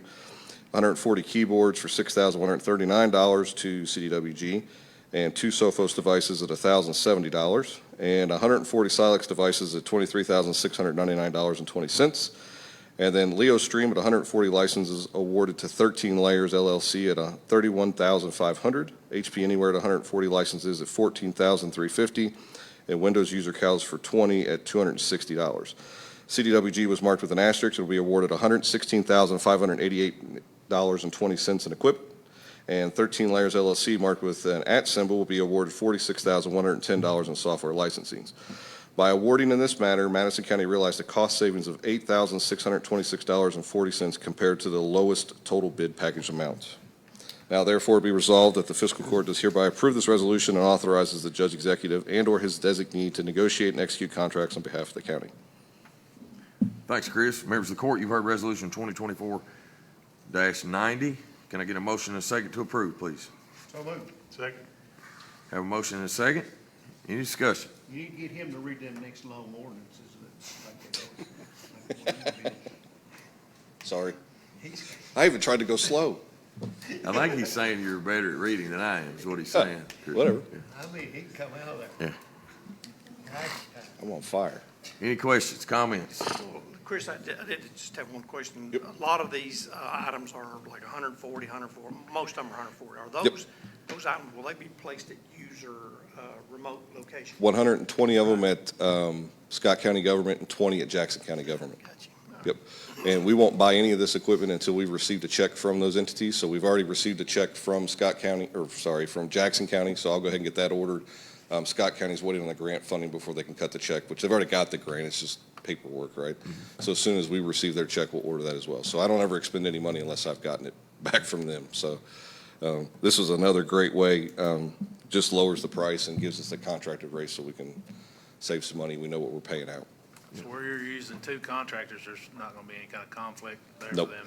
kind of why, if you notice, actually the keyboards were more at CDW than they were 13 layers, but I gave it to the CDW just so all the equipment was there and the licenses. It actually worked out better for us, and this is how, you probably know how this works. 13 layers was the incumbent anyways on the licenses, so they get the better deal. So really, when we bid all this stuff out, the incumbents usually win anyways because they're the ones that get the better pricing. So this actually works in our favor because the license is already held with them. It makes it easier, so I don't have, like you said, 10 of them with CDW and 50 of them with 13 layers and 100 with somebody else, right? They're all going to stay with 13 layers, which is what we need. Plus, they were the lowest cost, so. And y'all realize that this concept is a little bit of a revenue stream to help us be able to afford all of our wonderful technology pieces that we have and the infrastructure that we have. I mean, this is, and I mean, Chris you've been active with some of this grant funding too and helping these counties get that funding. And so understanding it, I mean, the cybersecurity piece of county government or governments in general, I mean, has got to be a thought process that wasn't always had in the past, you know. Absolutely. So. Yep. It's a great Chris, project. I got a question. So this is something that obviously you've been active on, and we've heard about this before, and this is just a resolution to purchase. What, short and sweet, what's your vision? Do you have a business development plan? I mean, you've got 2 customers now, right? Jackson Yep. County, We Scott got County? 2. Scott County, Georgetown Revenue Commission is going to come on board. It was in front of their board just this week, so that'll be next. Somebody from, I can't remember, a city actually just emailed yesterday and is interested. What we're running into, or what people run into, is they don't have IT folks. We're very fortunate here that the county's had IT for 18 plus years. They don't have anybody, and these consultants come in and show up and want to talk about cybersecurity, and they scare them, right? And it's going to cost all this money. They don't know what to do. What we're able to do is kind of step in with them and kind of guide them through the process. And CAECO has set a lot of rules for cybersecurity insurance. And if you follow those rules, then your premiums don't go up, right? And your deductible stays low. If you don't follow that, then you're going to be paying for it. So what we kind of developed here was, hey, we can kind of partner with CAECO. We've had several meetings with them. What do you want it to look like? That's how we'll manage the KCGC with all the restrictions and cybersecurity tools that you deem need to be in place. So when a county comes on board, you know at a minimum that they're meeting these. And really, in reality, we're way above the minimums that we're even providing them, which is great. The final business plan would be probably to build this thing up and then maybe pass it on to CAECO or somebody. That would be the ultimate vision, because this is something that CAECO should be providing. No, I'm not going to say should. It would be interesting to see them provide this service, kind of like they provide insurance, right? They're already the ones insuring it. It would make sense if they could be the ones that provided the service. So I would like to get these counties on board, secure the county's government's cloud, basically, and all these people that are in it, and then someday maybe pass that on to somebody else to manage and to move on to the next thing. So I think that's the plan at this point. That's kind of what I anticipated, but I mean, you got a regular job. Yep. Well, the great thing about the KCGC, and that's why 13 layers is so critical to the involvement of this, is they do the lion's share of the work. Now, all these devices will get shipped here, right? We will have to touch them and provision them, and we get paid to do that, and then we'll ship them off. And 13 layers will actually be the boots on the ground in Scott County doing all the work. We only get involved setting it up or if something really catastrophic happens. And we've talked about the story with Scott County. It wasn't even a few weeks in when they lost all their financial data. We put it back in within minutes, right? That's where we get involved. It's very minuscule. But we talk to, all of those folks in Scott County and kind of help them through their issues. I spend a lot of time on the phone talking to them, but it's not a lot of work. And the things that we're doing in the KCGC are the things we do in Madison County. Those things kind of go in tandem. So if I'm making Madison County better, I'm making the KCGC better. If I'm making the KCGC better, I'm in turn making the county better as well. Because we're doing all the same things to make sure that we're doing the best we can to secure everything. Well, appreciate what you all do, and hopefully, with more visibility, we'll be able to bring some more people in, because with the masses, costs go down. Absolutely. Yep. That would be a good thing for a lot of governments, not just Madison County. Yep. This is cheaper than your alternatives, and I think, like you said, as more come on board, we can start to look at that costing. And we're not in it to make a huge profit. That's not the goal, right? Do we need to make money? Absolutely. Got to get paid for your efforts, but we're not trying to make bazillion dollars over here. We're just trying to do what's right, and we can offer a good service. And we're fortunate to have the data center from CSEP that was there and be able to use that. So just it's a great program all around for everybody. Thank you. Anyone else? We do have a motion and a second to approve Resolution 2024-90. Hearing none, call the roll, please. Master Combs? Yes. Master Lockmiller? Yes. Master Hughes? Yes. Master Buckner? Yes. Judge Taylor? Yes, Chris, appreciate you. Appreciate all you do. Next is personnel. Hannah, good morning. Good to see you. Good morning, everybody. Good morning. I'll be brief. I just request approval for the hiring recommendation contained in your packet this morning for one employee. So moved. Second. I have a motion and a second. Okay, thank Any you. discussion? Call the roll. Master Lockmiller? Yes. Master Hughes? Yes. Master Buckner? Yes. Master Combs? Yes. Judge Taylor? Yes. Okay, Hannah. and we would like to spotlight Shane Poff this week as our employee spotlight. Shane's coworkers say Shane works tirelessly to maintain our county vehicles and equipment. His efforts not only help to extend the life of each machine, but they ensure the machines are working properly and efficiently. He never hesitates to jump in and help at any given time. He's a great asset to Madison County. So if you do run into this young man this week, please congratulate him. Thank you. Thank you. Appreciate it, Hannah. I love the picture in the profile. He's got his sunglasses on. Call him GQ Smooth. You think Shane like that? No, Shane's a blessing, man. He really is. People don't know how blessed we are in Madison County Road Department to have such an outstanding employee They and left out, and knowledge. wing wall builder, bridge builder. Yeah, yeah. He can do about anything. Yeah, his title is heavy-duty mechanic, which he was doing heavy-duty mechanic yesterday, wasn't he, Scott? Yeah, last night. So our paver was out there on the paving crew, so appreciate him. Yeah, he's a good one. Thanks, Hannah. Appreciate it. Next is judge's report. I do have a few announcements. The 4-H country ham dinner and auction will be this Thursday, August 29th, beginning at 5 p.m. at the Madison County Fairgrounds. Hope's Wings fundraiser event and Evening of Hope. The Purple Gala will be Friday, September the 6th from 6 to 9 at the Stone House at Silver Creek in Richmond. I believe that's out off Curtis Pike. Is that right? Is that off Curtis Pike? It is. I hear correct somewhere. Okay, thank you. You can visit www.hopeswings.org to purchase required tickets. Richmond Parks and Recreation, Madison County Public Library hosting a free movie in the park on Friday, September 6th at Irving McDowell Park in Richmond. The movie will begin at dusk. Madison County Health Department is having a rabies vaccination drive-through clinic sponsored by Dr. Gary Short on Saturday, September the 7th. This event will be held at 216 Boggs Lane in Richmond from 10 a.m. to 12 p.m. All animals should be on a leash or in a crate. The fee is $10 per vaccination, cash only. Richmond Chamber of Commerce's annual City Fest will be Thursday, September the 12th from 5 p.m. to 8 p.m. EKU's Powell Plaza. For your business or organization would like to set up a booth, contact the Richmond Chamber of Commerce. Registration ends today. So if you're interested in that, make sure that you get on the Richmond Chamber's website today. Adams Buick GMC in Richmond is having a First Responders Day on Saturday, September 14th at 11 a.m. Join them for food, fun, and toys for the kids. And then Madison County Government and its related offices will be closed on Monday, September the 2nd for the Labor Day holiday. Offices will reopen on Tuesday, September 3rd at 8 a.m. Again, this coming Monday, our offices will be closed for the Labor Day holiday. And then we do have a couple of transportation road closures. Temporary I-75 ramp closure scheduled for Sunday for wrong way crash reduction pilot. One of 5 ramps in Fayette County pilot project starting this fall. 2-day ramp closure on I-75 will be affecting starting Monday, August the 26th, to allow contractors to begin site prep. So that's going on actually as of right now. And it's exit 99 northbound. All right, so that's one. And then the next one, probably should have read this before I.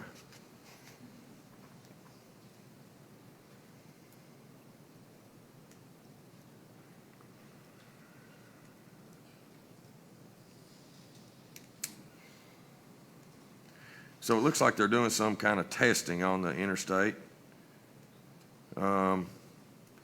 So it could slow down traffic, and that testing is going on August 24th and Sunday, August 25th, which already happened, but September 9th through Thursday, September 19th.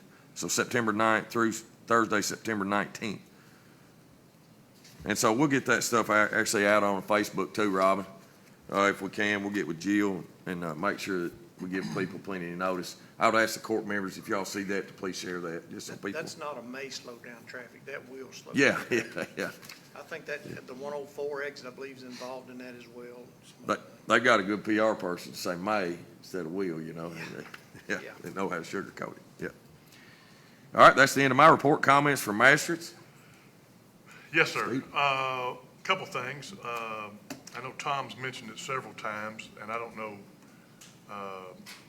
what's the best way to do this, but as on I-75 north and south, as the tractor trailer people decide that they got to rest, which is mandated that they have to rest, and they're pulling off on the exits and parking. I've seen on some of my exits that I represent in District 2 that we're starting to pick up. I think Tom's running them off. I'm just teasing. I'm not for sure that's the case. But anyway, I've seen an increase. What are we going to do as a county that we have all these exits to work with the Commonwealth other than calling them? Because, I mean, the Sheriff's Department can only do so much. The Department of Transportation needs to step up. I guess I'm at a little bit of a dilemma as to what a magistrate can do, but it's going to get worse, not going to get any better. And I understand the situation that a truck driver's in, and Lord knows this nation needs truck drivers, but when it's time to pull off, they've got to pull off. I don't know if anybody's got any suggestions or not, but I'd like to at least prioritize it a little bit more in the future so that we as a fiscal court can do what we can to protect our county and protect our roads and protect our citizens on safety as it comes to our exits, because we've got a lot of exits. I think a lot of our issue too, especially at 95, is the Love's truck stop. You know, the Love's not expanding their boundaries. I think, you know, when they're growing and they're a big business like they are and they're attracting that many customers, and I think that's kind of the overflow from that. I wish there was a way, of course, Bert and I, we've discussed this before, wish there was a way that we could force them to expand, right? I mean, you know. But I also think the Commonwealth itself. They should. They should be doing something. There's no question. I've seen, for an example, over the last several years, where they've gone in and closed down a rest stop. Mm-hmm.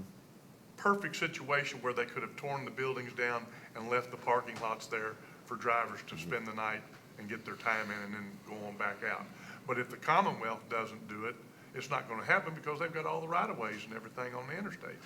You know, I don't remember, I've thought a lot about it, you know, because we used to have a rest area right there at 83. You know, we had north and south rest areas, and I don't really remember as a kid, you know, traveling a lot between 87 and 90, because I lived at 87. My parents owned a gas station at 90.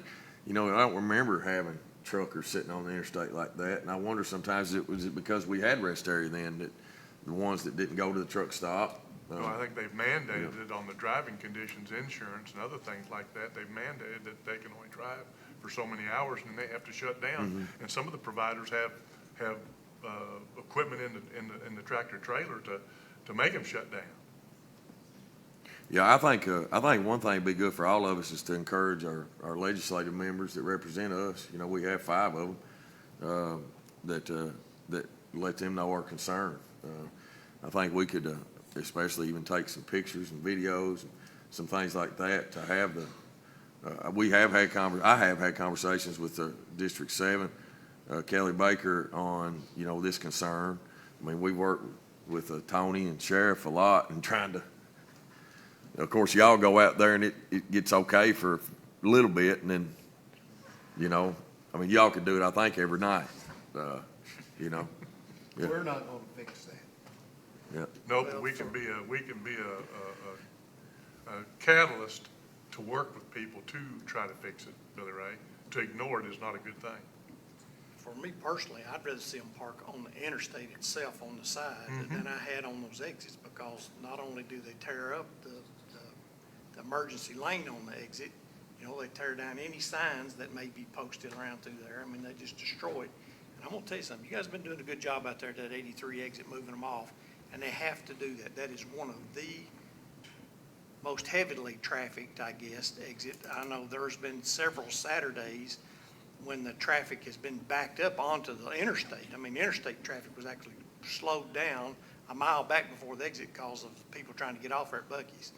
You know, and that's one of the things, Judge, that maybe we can address with the state on that exit, because all they really would have to do at the 83 would be to add a turning lane. The turning lane's already there going into Buc-ee's. All they would have to do would be add the lane coming off the exit to roll straight into the turning lane there without a slow of track if folks going into Buc-ee's, you know. So maybe that's something we can address with them. Well, I think that was actually originally proposed in, you're talking about for vehicles straight into Buc-ee's? Yep. I think originally that was proposed and the state wouldn't allow it. I can't imagine why. Yeah, I don't know. Because some Because engineer didn't just think it'd be to- right. Just to resolve the number of wrecks that they've had at that stoplight up there. I think it's probably more than anything is it's, they've never done it before, right? And so, Yeah, probably. you know, so. That's something. But we can unfortunately, address with but them. anything that you all would like to send to me, I'd be glad to pass that information along. If y'all have some ideas about some of this, I mean, I'd be glad to, Well, I think it's figure just out- gonna get figure out worse, a so I plan. wanted to try to bring it to the court again, because I know Tom's had some issues, and now I'm starting to get some. Two other quick things. One, just want to make sure that the public understands we're not done with it yet, but with what we're doing with our paving in Madison County this particular year, and it doesn't matter what district, but the county as a whole, we're probably going to pave probably double the amount of roads this year than we've been able to in the past. And I think that hopefully the county citizens will appreciate the job that the staff's doing and that you're doing, Judge. And I just want to make that compliment. I'm sure we'll get the opportunity to thank you when it's all finished, probably in November, October. But we're headed down a path that's good. A lot of people in our districts are going to be pleased, especially with the money we can take away from Brian. Just teasing you, brother. Yeah, Brian's tickled to death. I'm getting 4 times what I got before, so. I'm just teasing you. And then last but not least, want to bring up as I was talking previously about the Venmo, as the board member on the Valley View Ferry, Judge, I think I'm going to have to get with you. I'm concerned about that we're going to run short on funds. I think it's probably, I don't know if there is a vision for Valley View Ferry long-term. And I think there's other board members concerned too. I'm not speaking out just as myself. But I think it's time to maybe pull together some people from the other counties. And what is our long-term, especially with the growth that's coming down Tates Creek Road in Fayette County. We need to have a vision, and that vision has to be supported financially. And I don't think it's ever been looked at lately. Okay.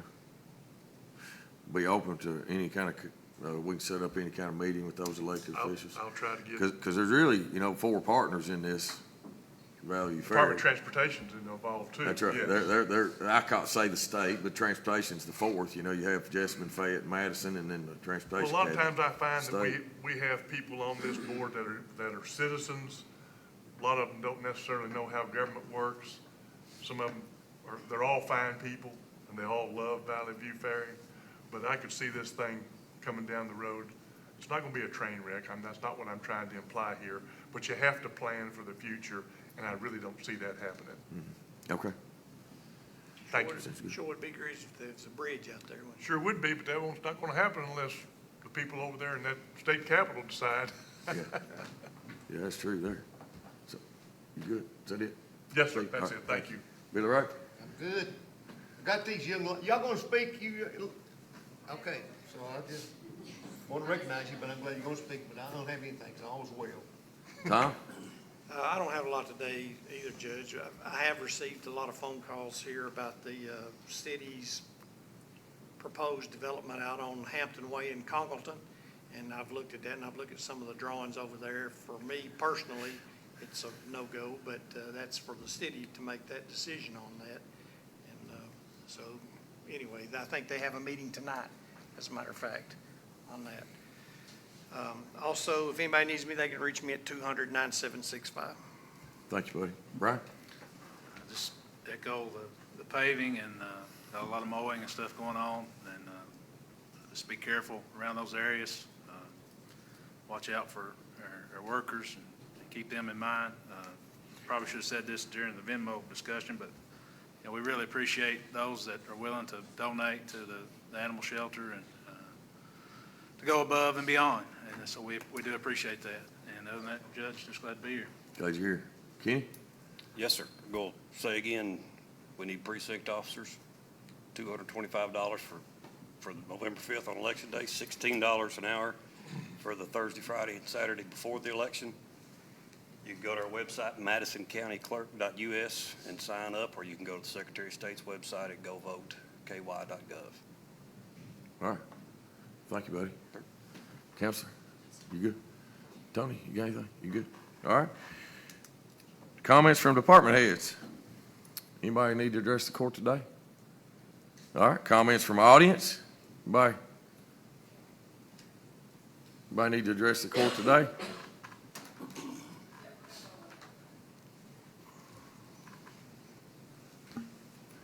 And if you would, state your name and where you live. Good morning. Good morning. This is my first time coming to one of these meetings. Well, welcome. Pull that microphone down just a little bit. Good deal? Okay. My name is Kayla Rose Daniel, and I've been a lifelong citizen here despite moving to Estill County a year ago. And Madison County will always be my home and my family's home. I'm here to speak out on behalf of another current resident here in Madison County that wants to see a positive change in this community and a change for the furry ones that some seem to forget, the ones that are always there for you when you get home and the ones that are always happy to see you. So another individual has wrote this statement out, and I am reading it on her behalf. I am a citizen of Madison County, as well as previously employed in various roles at the Madison County Fiscal Court at the Animal Shelter. In my work, both as an employee and a volunteer thereafter for several years at that shelter, I have made it abundantly clear that my loyalty to the animals and community here in Madison County are steadfast.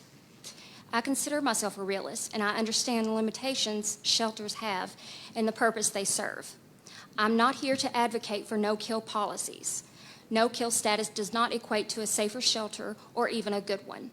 I am here, however, to advocate for best practices and decision-making with the animals and community's best interests in mind. In recent months, there has been a noticeable change in the operations of the shelter, and initially I attempted to sit back and help. Now I could, as dynamic as the shelter worked itself out under new management and new staff. It has been clear recently things are not improving. For the sake of being brief, below are a list of blatant problems that I really hope we can address as a community and attempt to solve over time. Hours upon to the public not meeting the state-required 24 hours a week minimum to allow the public to reclaim and view animals. This requirement is also a condition of one of the grants applied for that the shelter receives spay and neuter as well. The sign says they're open 11 to 4:15. However, community members have stated several times that they have gone to the shelter as early as 3:45 and the doors were locked, and they weren't even allowed to drop off donations. Dogs being surrendered, impounded, then euthanized, and no real records of these dogs even exist when an open record request is filed. This is a matter of DEA federal regulation, and well dogs being impounded and euthanized, yet not having a real ID or documentation. Dogs being picked up and transported to rescue with obvious serious health ailments that were either entirely missed or simply overlooked for weeks. A director who uses euthanasia as a threat against staff or to staff that are too slow with their cleaning duties. Yes, the current director in a staff meeting tried to use the threat of euthanizing more dogs as a motivator to clean quicker. Community members being manipulated into holding strays because the shelter does not have the space or financial resources to treat, and then being told after treating the dogs that the shelter then cannot take because the finder agreed to hold them at the shelter's suggestion. Rescues and volunteers being openly lied to and told dogs were either already claimed by their owner or found rescue when they in fact were still in the shelter, just out of the public eye and removed from the website. One dog, I was told, had been rescued almost a month ago, and records show it is still in the shelter despite having a place to go for weeks. New policies that force an already overburdened, underfunded shelter and staff to hold dogs an extra 2 weeks, despite rescues being able and willing to help, forcing the shelter to then use county resources to maintain and vet the dog that a rescue would have previously vetted and adopted out. Watching a facility that I invested my own sweat and many, many tears into over the years spiral downward has been heartbreaking. This does not include the several remarks from current staff in reference to their own displeasure with current management, and that is on them to openly convey their truth. I will not do it for them or divulge what has already been shared with me in confidence. I hope through transparency and changes we can come together as a community for our shelter who needs desperate intervention. The staff deserve better, the animals deserve better, the community deserves better. So let's do better. If anyone would like to reach out to this person, I do have her contact information that you all can get in contact with her. Sounds good. If you don't mind, give it to Robin there as you go by. Okay. Love to have it. Thank you. I appreciate your time. Appreciate it. Anyone else from the audience?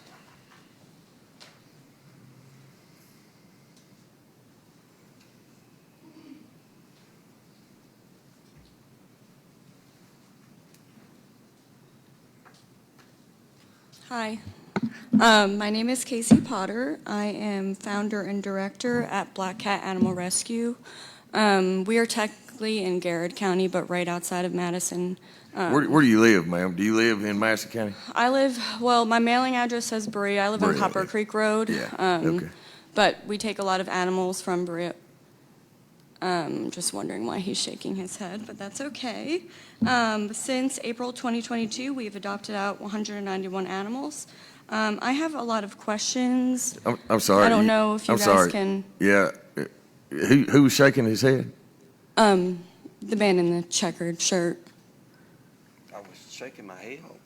You went like this. I'm sorry. Could you pull That's the okay. microphone on down some more? Apology accepted. Don't be nervous. I'm not nervous. Nobody here mad or upset or anything. No, I'm sorry. Okay, Copper Creek that's Road- okay. Copper Creek Road, you don't reside in Madison. You get your mail at Berea, but you reside in Garrett, correct?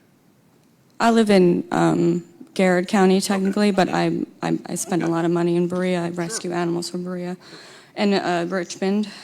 So who is in charge of prosecuting animal neglect, abuse, and abandonment in Madison County? Okay. So if we get a case and we call animal control and they don't show up and they say to call the police, and then you're calling the police and they say to call animal control, what is the situation from there? Hey, Jenny, sorry. No, it's all right. It's okay. I can hear. I always forget I don't have my mic facing me. So that's they have to figure out the policy between the two of them. I prosecute the cases once they're brought to Okay. me. I can't bring the cases to Okay. you. So you're going to have to discuss that between law enforcement and animal. Okay. Is that something that we can set up, like a meeting between police department, animal control, and maybe some concerned citizens, volunteers, and things like that to see how we can work together? Is this a police department inside the city of Berea, city limits of Berea? It's Berea and Richmond. People call me all the time to say that they called after hours of the shelter, and there's no one available. And when they call the non-emergency number, they're told to call animal control, and there's Yeah, so we'd be no glad to, any of my team would be glad to set up a meeting to discuss the dynamics of it. Okay. So, of course, we have 3 different law enforcement agencies in the county. Okay. You have Richmond PD, which is governed by Richmond Commission. Okay. And Richmond City provides their own animal control services. Okay. And then you have the county, which is the sheriff's department is our law enforcement agency. And then Berea PD is governed by Berea City Council. But we're all using the same Madison County shelter? Yes, assumingly? based on statute, the shelter, so there's 2 different functions of animals. One is the shelter service and the other is animal control. Mm-hmm.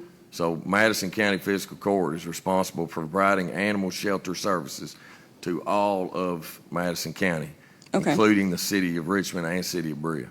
Okay. animal control services, a city can choose to do their own if they see fit. Okay. So Richmond does their own. There's just been a lot of cases this year, especially of abandonment cases in apartment buildings, and I know obviously people know who live there. I took a dog in February that had been posted on Facebook for free one day, and then the next day she was abandoned in the apartment building. I wound up picking her up from the shelter. But things like that, like, is there a way that we can make sure these people are at least fined for this? It just seems like we're chasing our tails as far as being able to keep up with the high volume of animals being either abandoned, dumped out of cars. If we have this evidence, I want to make sure that we are prosecuting them as much as we can. I know the laws kind of suck, but... Yeah, those laws, I mean, just for your knowledge, the laws are set by the legislature. Okay. Those laws are not set by this governing body or a city governing body. Those laws are set by the legislature. Those are state laws that we have to follow. So, any kind of, I'll be glad to, any kind of things, any ideas you have, I can forward it on to our legislative members. Okay, yeah. We have 4 House members and 1 senator in Madison County that represent our population. But we can also sit down and, direct and help guide you and maybe getting your questions answered with law enforcement, whoever it may Yeah, be. I'm just not sure, like, it seems like when there's calls made to see, like, what needs to be done, no one's really sure of what the laws are, and I don't know what to tell people as a rescue. I'm a volunteer. We run off of volunteer money. There's a lot of times where I cannot get there, so it's hard to tell. I don't know what to tell people, Yeah. essentially. Okay. Yeah. They'll get to some of the other stuff. Do we know, like, are people brought in weekly for animal-related charges? I guess you'd be the one to ask. Or is that, like, every so often that happens? When you mean brought in weekly, do you mean how many cases I get? Yeah, I guess so, Cases yeah. law enforcement get? I don't have a mechanism, I guess, to keep track exactly. I wouldn't say we get weekly cases for Okay. animal control. Okay. We take whatever case law enforcement, law enforcement has 2 options, animal control the same, depending on what the charges will be. They can do it by citation, which means they don't see me until they get to court. Okay. Or they can come in and do what's called a criminal complaint process, and they just come in our office and swear out a complaint, and we process it that way. But, Okay. we do get animal cruelty cases. We don't get a lot. I'll be honest. Okay. And you're not wrong. The Kentucky state laws are not super great. They're just, yeah, they're not great. Have you and- reached out to our shelter or our animal control officers to set up a meeting or anything? Have you reached out to them? No, not yet. Okay, all right. No. Well, I'll be glad to coordinate that. Okay, It won't that a would be problem. awesome. Yeah. Thank you. I guess that was pretty much it on my end. I would just like to be more, we need to work as a team more, I think, to handle this, or else it's going to literally look like the streets of Puerto Rico out here. I mean, there's already packs of wild dogs. It's a public health issue. It's a safety issue. There's a lot of people, including myself, I have a lot of empathy, and it upsets me to see that. If you don't care, stop by Robin there and give Okay. her your name. What And was your name again? Okay, thank you.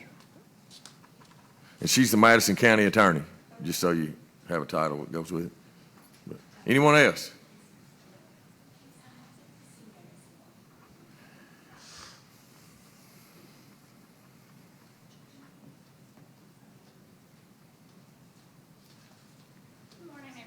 Good morning.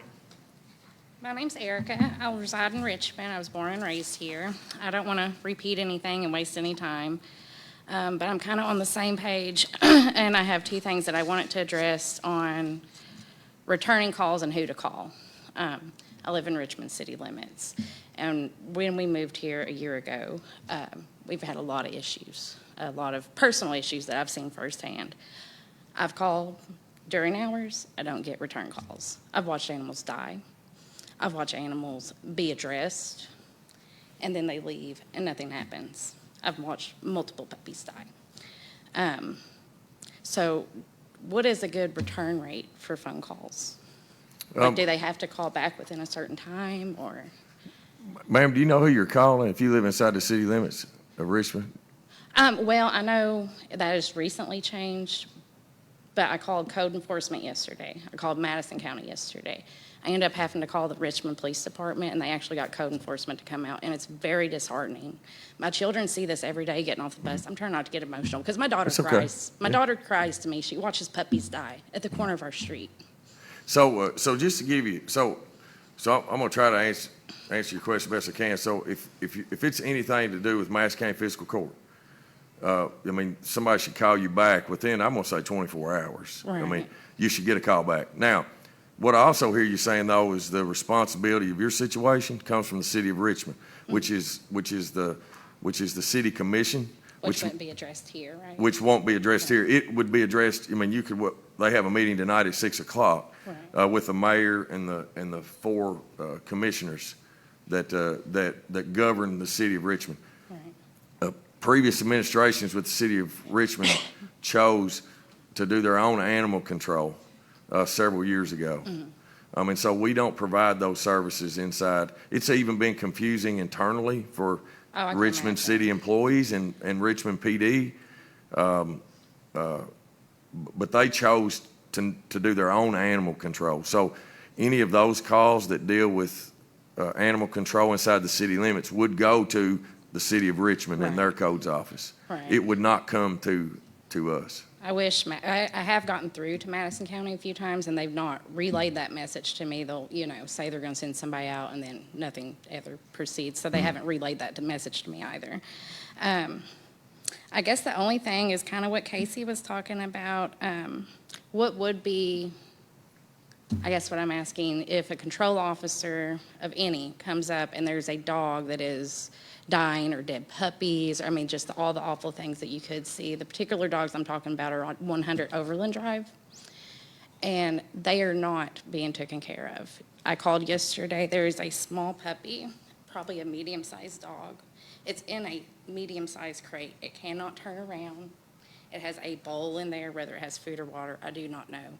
When I came home from work yesterday, it's in the crate, no shade, no water, full sun.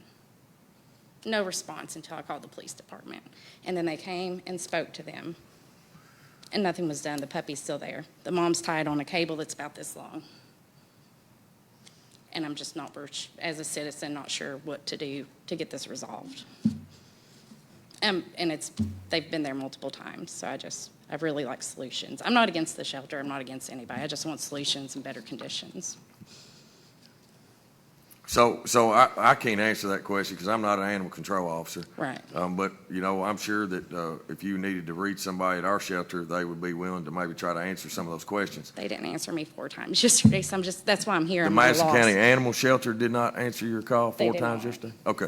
Well, and again, I don't know what their day is. I'd be happy to make sure that our team is responding again. I just want it, yeah. In a 24-hour notice. But we can't speak on behalf of what's going on inside the city limits of Richmond when Right. it comes to animal control. Right. Yeah, so, Right. that would be for their governing body. I would tell you, if, like in that situation, if Richmond Police went out, you can follow up with them and find out what's going on as far as, what their decision-making was as far as how Right. they No, I decided did to call proceed. back after my children, because it was like earlier, like 12 or so, and I called back because my kids got off the bus and came home crying. It's panting. I don't know if you guys have dogs or not, but they get really hot, they pant, but then when it gets, almost heat stroke, they're laying down, not being able to breathe with the drool. And so my kids came home crying yesterday. So I called back, and they said they would send another officer out, and then I had to go to work and do a few things. So I'm not really sure what happened after that, but it's still there. I do know that, so. I just wanted to make it aware that this is very common, and a lot of things like this get looked over. And what was your name, ma'am? Erica Coffee. Did you say Coffee? Yes. Coffee? EY. EY. Yeah. All right, I'll check with our animal control, or our animal shelter when we get out of court today and just see Yeah, absolutely. about calling you back, okay? All right, thank you. Thank you. Erica, Rodney Richardson is the chief at Richmond, and you could call him. Would he be a good contact for when? Okay, awesome. I appreciate it so much. Sorry, I'm really nervous. I keep No, it's all talking right. about No it. You guys are worries. still No reason to be trying to nervous. Yeah, no reason to be. Thank you. Thank you. Appreciate it. All right, anyone else?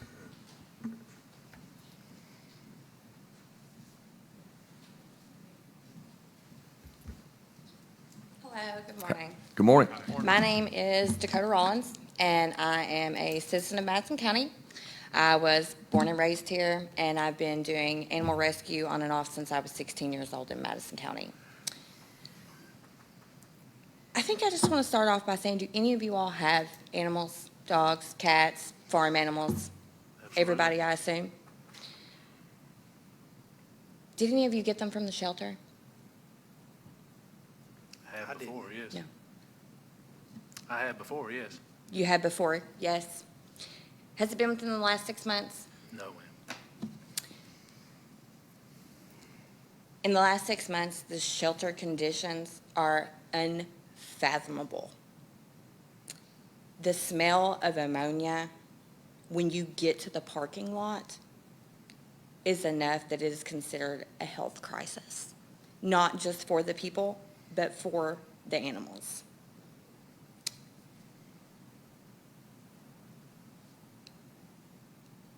When you look at the records, the official records that we pulled, and I know you probably don't know who I am, I've been working behind the scenes for months on all kinds of shelter things. The records are incorrect, they're missing. There are too many deaths in the shelter, no explanation. There are too many euthanasias. 58 dogs were euthanized since March 1st.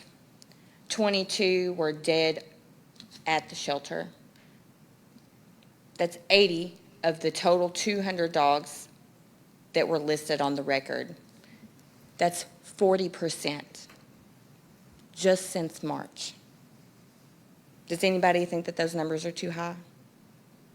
That is extremely high. This does not include the records that we don't have.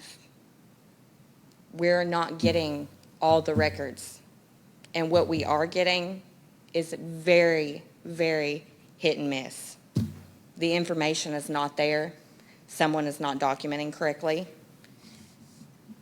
Do these records have to be audited? Does anybody know?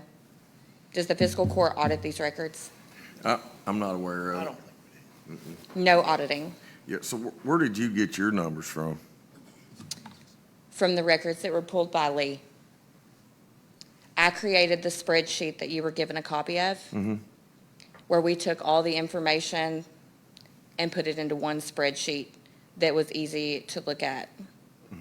Because when you look at the numbers in the sheets that we were given, the official documents, they are choppy. But when you put them together, they're all pieces of a puzzle, but there's still all kinds of puzzle pieces missing.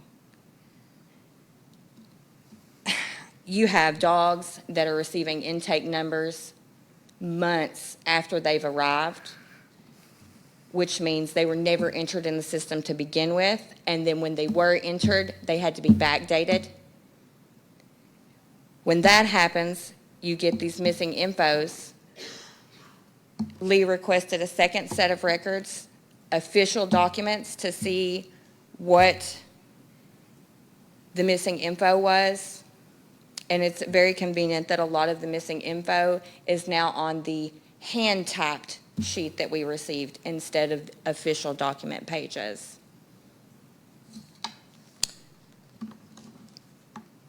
I'm not sure what's happening at the shelter, but, you know, the fiscal court is over it, and I really think that it needs to be audited. The records are inconclusive, and they're incomplete. I think that the shelter needs to run like a business, and incomplete records is not going to help that at all. There's so many things that we could sit here and talk about the shelter for, but honestly, we don't have the time. We don't have the time. I have at least 40 pages of notes of inconsistencies, and I probably have another 100 and something sticky notes in my bag where I've just jotted something down while I'm thinking about it.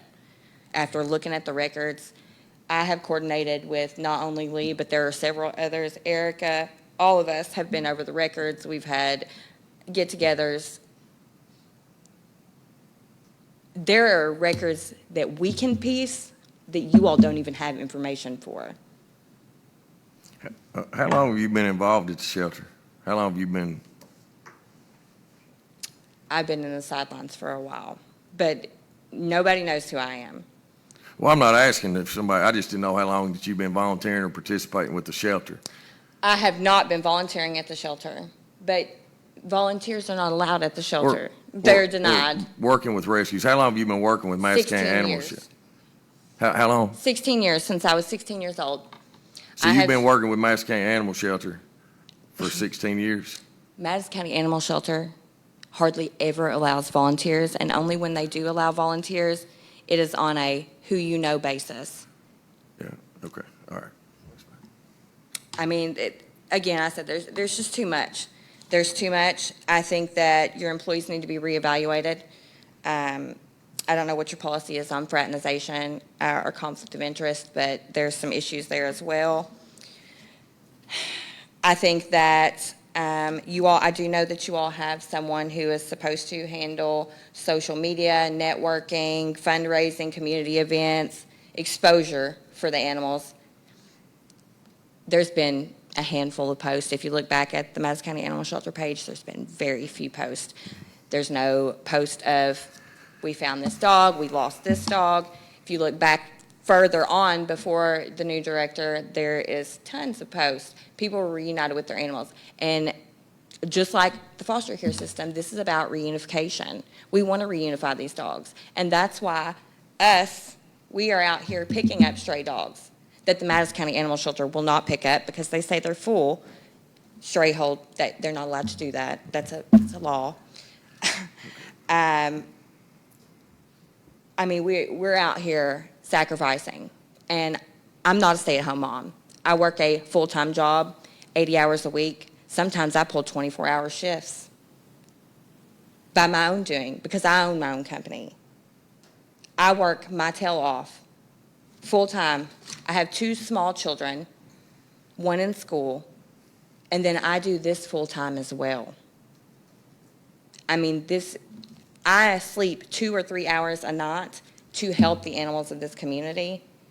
And if people in this part of the government cared even just a little bit more and paid attention and did the auditing, we wouldn't have to work half as hard. We just want to help. We really do, but none of us are allowed to help. We've all been cut off from the shelter. You've got people who are not being allowed to adopt dogs, but there are employees at the shelter that are adopting dogs that they're not even allowed to have, and there's no record of. There's no record of the dog that the employee adopted from the shelter recently, who lives in an apartment, and it's their 3rd dog. There's no landlord out there that's going to let you have 3 pit bulls in a house, in an apartment. And that dog's name is Tegan, if you'd like to double check that. Unfortunately, I think there's just too much. I really think that we would like to have some kind of special meeting where we can all get together and figure out what's going on. Mm-hmm. Because, again, we just really want to help. We want to help. We want to see the dogs in this community get picked up and be taken care of and receive the things that they need. These dogs are being locked in kennels with no blankets, no beds, no enrichment activities. Mm-hmm. And then you've got months later, they're euthanized for aggression. I'll tell you why they're euthanized for aggression. Because you can't lock dogs in kennels with no socialization and no enrichment activities and hardly any human contact and expect them in 3 months' time to blossom into the best dog ever. Same way with a person in solitary confinement. What happens most of the time when they're in solitary confinement for a long term? They go crazy. You're doing the same thing to dogs. You are doing the same thing to these dogs. I have worked with so many that have behavioral issues. Dogs with behavioral issues, 99% of the time, it's because they are scared. It's not true aggression. But here we are, euthanizing them right and left for aggression. Does anybody know who does behavioral testing in the shelter? No. Thank you very much, Dakota. Appreciate it. Appreciate your time. Anybody else?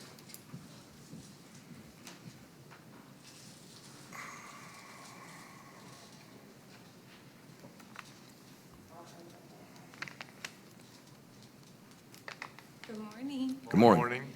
Good afternoon. My name is Lee. I have been a resident here for 5 years with my husband and my 3 children. I moved here with one single pet. I currently have 15 animals in my care from the streets of Madison County. I also foster for several local rescues, and I coordinate rescue for many animals inside the shelter. With fostering, I sometimes have up to 16 dogs in my home just through foster care.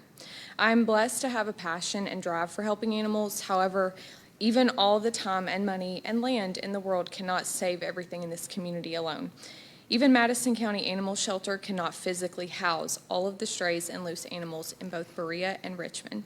Some suggestions for solutions would include a larger facility for the rapid growing population of over 100,000 citizens in this county, meaning more animals and more need for kennel space, proper vaccinations at the shelter, spaying and neutering before they're adopting out at the shelter, more active social media use, more rescue networking with the shelter, weekend hours at the shelter for adoptions, proper cleaning to prevent consistent parvo outbreaks, accepting volunteers at the shelter, more adoption events at the shelter, and most importantly, a higher budget to properly care for this increasing amount of animals that need help. These are a few suggestions from just the 100 members of the community that commented on a social media post recently. I started a social media page called The Pinnacle Pups beginning back in the spring when I rescued 4 emaciated, neglected dogs on the new bypass in Berea. This emergency situation gained a lot of social media attention, and I was fortunate enough to raise money overnight to cover the emergency vet bill for all 4 dogs. I currently still have 3 of them because one was adopted. They are all still in my care after being denied by the shelter for several months to take them in. I was told that they were too sick to be there. The budget was sitting at $0 for medical expenses, and they could not afford the care for them, although the new fiscal year budgeting had already started. And the most repeated excuse that there was no space for strays at the time, which is against the law. I was also encouraged to keep them because they were in such good hands. After months of being turned away, I mentioned the situation one final time at my private meeting with Judge Taylor last week and with the shelter director, and she stated that it's been far too long to even bring them in as strays now. I am now their owner forever, and they are now my responsibility.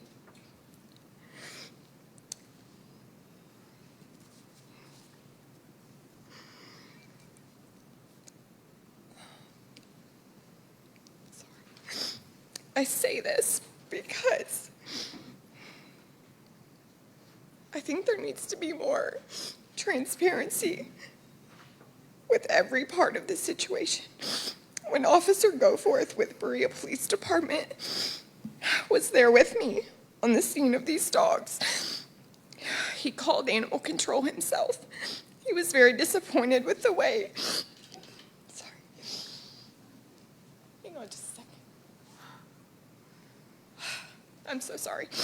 He was very disappointed with the way that this was handled and that he was told it was not an emergency. Animal control received pictures of my dying animals. I explained to him that it would be okay and I would do my best to get them to the vet. Not only to get them to the stray hold for the shelter the next day, but most importantly, to press charges for those people that did this. The Madison County Fiscal Court website states that you guys are committed to a transparent government. In our meeting, you stated, "I like animals, but I'm not an animal lover." You also ask why the precise record keeping mattered and why it was an issue that there were missing records, missing animals, and inaccurate information in the shelter. I also requested additional public records after our meeting when you asked the director to locate the missing animals to satisfy me. I paid for official public records the second time, but I received a hand-typed list.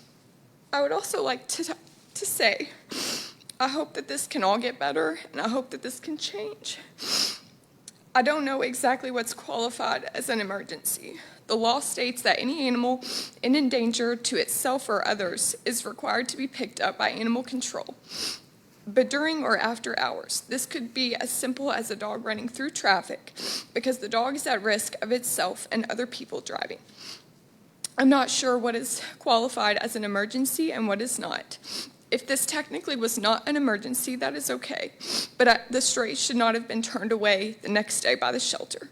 I also took in a litter of Overland Drive puppies that have all been adopted, but the animal control has been coming there for over a year to watch those puppies die in that cage. I'm fortunate to have all of these dogs now, but this is not my job. And if there is no charges pressed, I feel like this cycle repeats. I also have cats from a hoarding situation. They were rescued by a local citizen in Richmond that she vetted, spayed, and rehomed herself, and I took them. I also have a female pit bull that was bred and almost beat to death, and no charges were pressed. Why is law enforcement more concerned about animals than the shelter? I've received several calls from Berea Police Department when animal control cannot be reached, and me and the police go to the scene. I'm a member of Madison County that just does volunteer work. This is not my paid job, but it's my passion. I know that the animal crisis is not an animal problem, it's a people problem. And it can be fixed, but it starts with stronger state and federal laws, great leaders, and animal advocates that are heard. It is often said that a community is only as strong as it treats its most vulnerable members, and that includes the elderly and the animals. Thank you. Thank you. Thank you. Lee, do you think I'm a bad person because I don't love animals? Yes. Oh, so I got a yes and a no. All right, thank you very much. Appreciate it. So just for the court's understanding of this, we did have a meeting. I've had several meetings over the last few weeks, month, with Lee was one of them. Mary Pat was another one. Mary Pat's meeting, been in two with her, and we're trying to work through some of these concerns that they brought up. Last 2 Thursdays ago, I met with them, and they took information from a open records request from March 1st through August the 22nd, and then they did take that information and put it in their own spreadsheet. You all have had your time to talk, so this is my turn. This is my turn to talk. And so from that meeting, because we do want to be transparent. You all know how much we've worked towards being transparent. From that meeting, I said, I want to know where these animals are that they are saying are missing. And we got that information to them, I think, maybe the last few days. Our employees handle that. They go back and get that information. But from that meeting that I thought was pretty productive, we'd already implemented some of those things. We've already started having conversations internally about some of the time limits and making sure that we are following the law and are open. From that meeting that I thought went pretty well, the next thing I know, we're getting calls from Fox 56 News. We're getting kind of berated a little bit. And I thought we were going to have a good working relationship and try to work through some of these things. As you've heard here today from some of these comments, I'm fearful some of these things are opinions. They're not facts. You all know how big I'm on facts. We will be taking, one great thing about fiscal court meetings is they are recorded. We will be taking these statements that were made today, and we will present on this at our next fiscal court meeting to give answers to some of these accusations. If they are true, just like I told Lee, we will own them as a government entity. If they're true, if we've done something wrong, we're going to admit we've done something wrong. And I'm very proud of our staff. It's a struggle in our animal shelter. It always has been, and it has been. We've come a long way in 10 years, and I'm very proud. And I hate people that are involved for 4 months can can make a decision based off 4 months of where we come in 10 years. It's a tough job. We've asked some of them, why don't you work there? They say it's too tough, it doesn't pay enough. There are laws that we have to follow in state. I think sometimes people's opinions think that's the way it should be, and it's laws. So stay tuned for our next fiscal court meeting. We will take all this information and have an answer for it. That's okay. All right. All right. You good? Anybody got any questions before we close today? I've got some questions, but I need to talk to Chris offline, I guess was what I was curious about. Some of the things about the record keeping, especially when somebody asks for something and it has to be in a form or I don't understand what their whole procedure is. I don't work down there. But a simple computer system, when a dog comes in, you log it. When it goes out, you log it out. I mean, that don't seem like that's too hard. Maybe it's more complicated than I realize, but. I wish, it's unfortunate that Jill and Maggie both are out today. Yeah, I mean, that's very unfortunate. They could be here making, I'm sure, debating some of these comments. It's unfortunate that it's going to be portrayed that our animal shelter's terrible and our employees there are terrible and we're doing all this illegal stuff or, non-transparent stuff, which is total false. But we're going to go back, take all the comments that were made today, and we'll come back with an answer of the information, just so the fiscal court and for the public that it's record, that it's on record of what the facts actually are, not somebody manipulating a bunch of numbers in their own spreadsheet that came from the shelter. Sure. So, okay? Have we presented the future of the animal shelter yet? Not yet. That won't happen until October. I mean, there's some awesome things happening for our shelter. So, yeah. And I'm pretty excited for it. I can't wait to present it to you all. Yeah. I mean, so anyway. Anyone else? Is there any more comments? Any more comments from the audience? Yeah, we got Facebook comments coming. Yeah.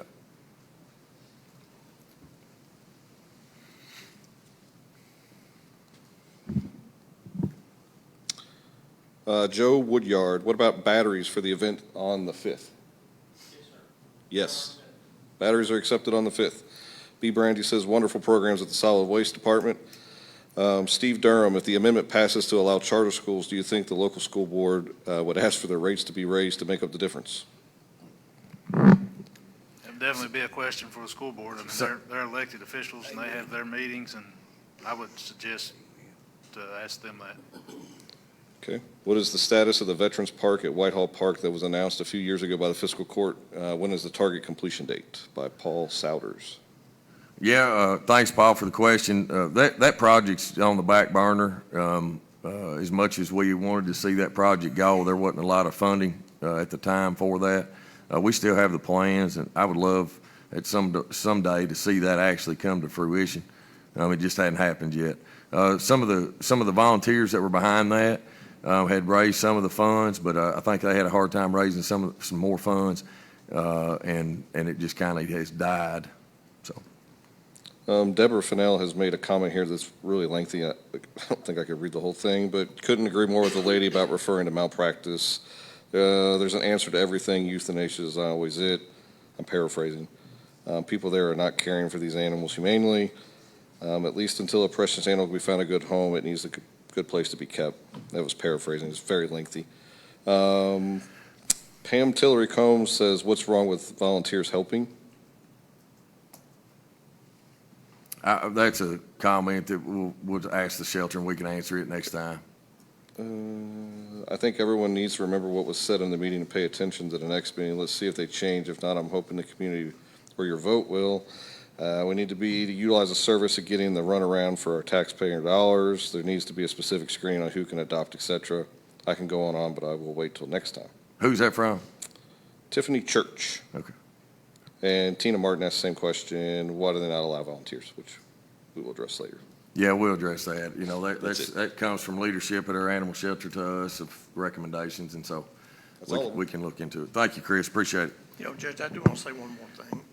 They asked earlier if any of us were pet owners, and of course, I'm not a pet owner now, but that was just a recent decision. I've had Springer Spaniel dogs my whole entire life, and most of them I bought. One was given to me, but at the same point in time, you know, when you, as a pet owner, you take on the responsibility of the pet, you're taking on feeding it, you're taking on the care of it, haircuts, if you do that to your dog, you're taking on the vet bills that are associated with that. That's a responsibility that you have to make. Unfortunately, in the world that we live in today, there's people that, hey, I'd like to have a dog for my birthday, or I'd like to have a puppy for Christmas, and they get one, and only to find out that they can't take care of it, or they don't want the responsibility of taking care of it.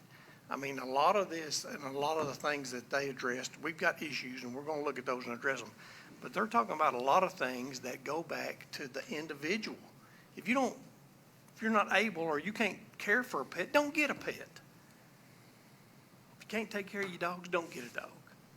I hate the fact that I'm not getting any more dogs. I'm just tell you straight up and down, because I buried so many of them. They're worse than burying your kids. I don't want any more pets. But that's my choice. But if you make the choice to get one, you need to make the choice to take care of it up front. So, Yeah. I'm done. I got one more comment. Sure.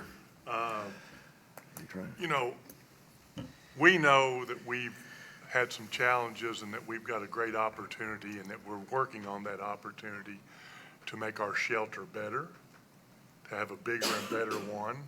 The fiscal court, with your leadership, we realize that, and we're working on that. So I want the community to know that it's not on deaf ears. We've got an issue. It's been around for a while. We understand that, but it just, as government normally works, it doesn't happen overnight. In the meantime, I'm sure there's, as an owner of a dog, I'm sure there's situations that are just, would make your stomach churn. And, you know, I respect you all for that. I'm going to say one more thing, as uncomfortable as it's been, because I know the judge and the staff have been working on it. I appreciate the fact that you came here and you didn't hide behind social media. In so many things today, people want to gripe about everything, complain about everything, bitch about everything, but they want to do it under social media terms. I've been dealing with a lot of that recently, and that's fine, you know. But I do want to say, whether I agree with you or disagree with you, whether the facts are right or not right, we're going to get to the bottom of this. We are a transparent court, but I do appreciate the fact, even as uncomfortable as it's been, that you came here to express your opinions. That's what this court is about, and that's what this court, and it's how this court operates under the leadership of the judge. Thank you. Anybody else? Yeah, just thank you all for being here. Don't ever feel like that, you know, that to be nervous or to be worried about what, I mean, you're doing your civic duty by bringing this to our attention, and we appreciate that. One thing I will say is I don't want to ever get in a situation, us, to tell people what they can and can't have when it comes to animals, because, you know, we can limit what kind of breeds, that kind of stuff. I don't want to ever get in that situation, because I believe in freedom, and I believe that, you know, people have rights. And so I don't want to get in that situation. But we have to find a balance. And I hope you all understand that, you know, what we've done over the last few months is to try to improve at the animal shelter.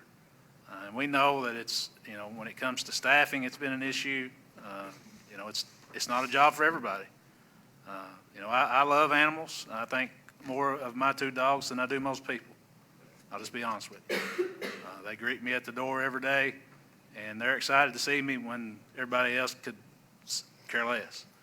But, you know, I do have a heart for animals and dogs, and,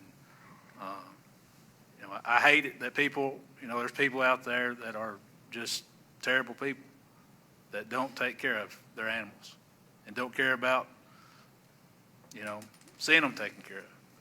That's a problem. And I don't think we can fix it, but we can work to make it better. And I want to say this too, I appreciate what you all do when it comes to stepping up and taking care of animals and doing things that people won't do. I have a sister that lives in Louisville, and I would hate to imagine how many cats she has. I'm not a cat person. Thank God she is. But, you know, we want to work with you, and we want to do what's right. And so let's do it respectfully, and we appreciate you all being here and appreciate you bringing up the concerns, and we will take it seriously. I promise you. Anyone else? The more people I meet, the better I like my dog.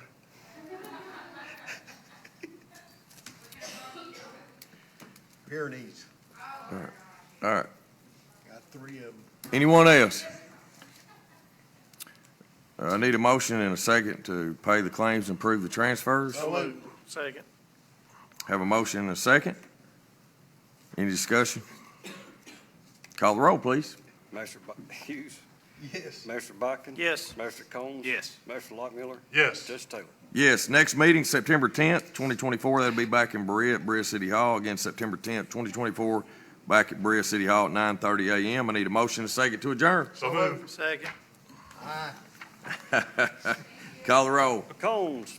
Lockmiller. Yes. Hughes, Botkin, Taylor. All in Yes. favor? Yes, thank you all. Appreciate everybody being here.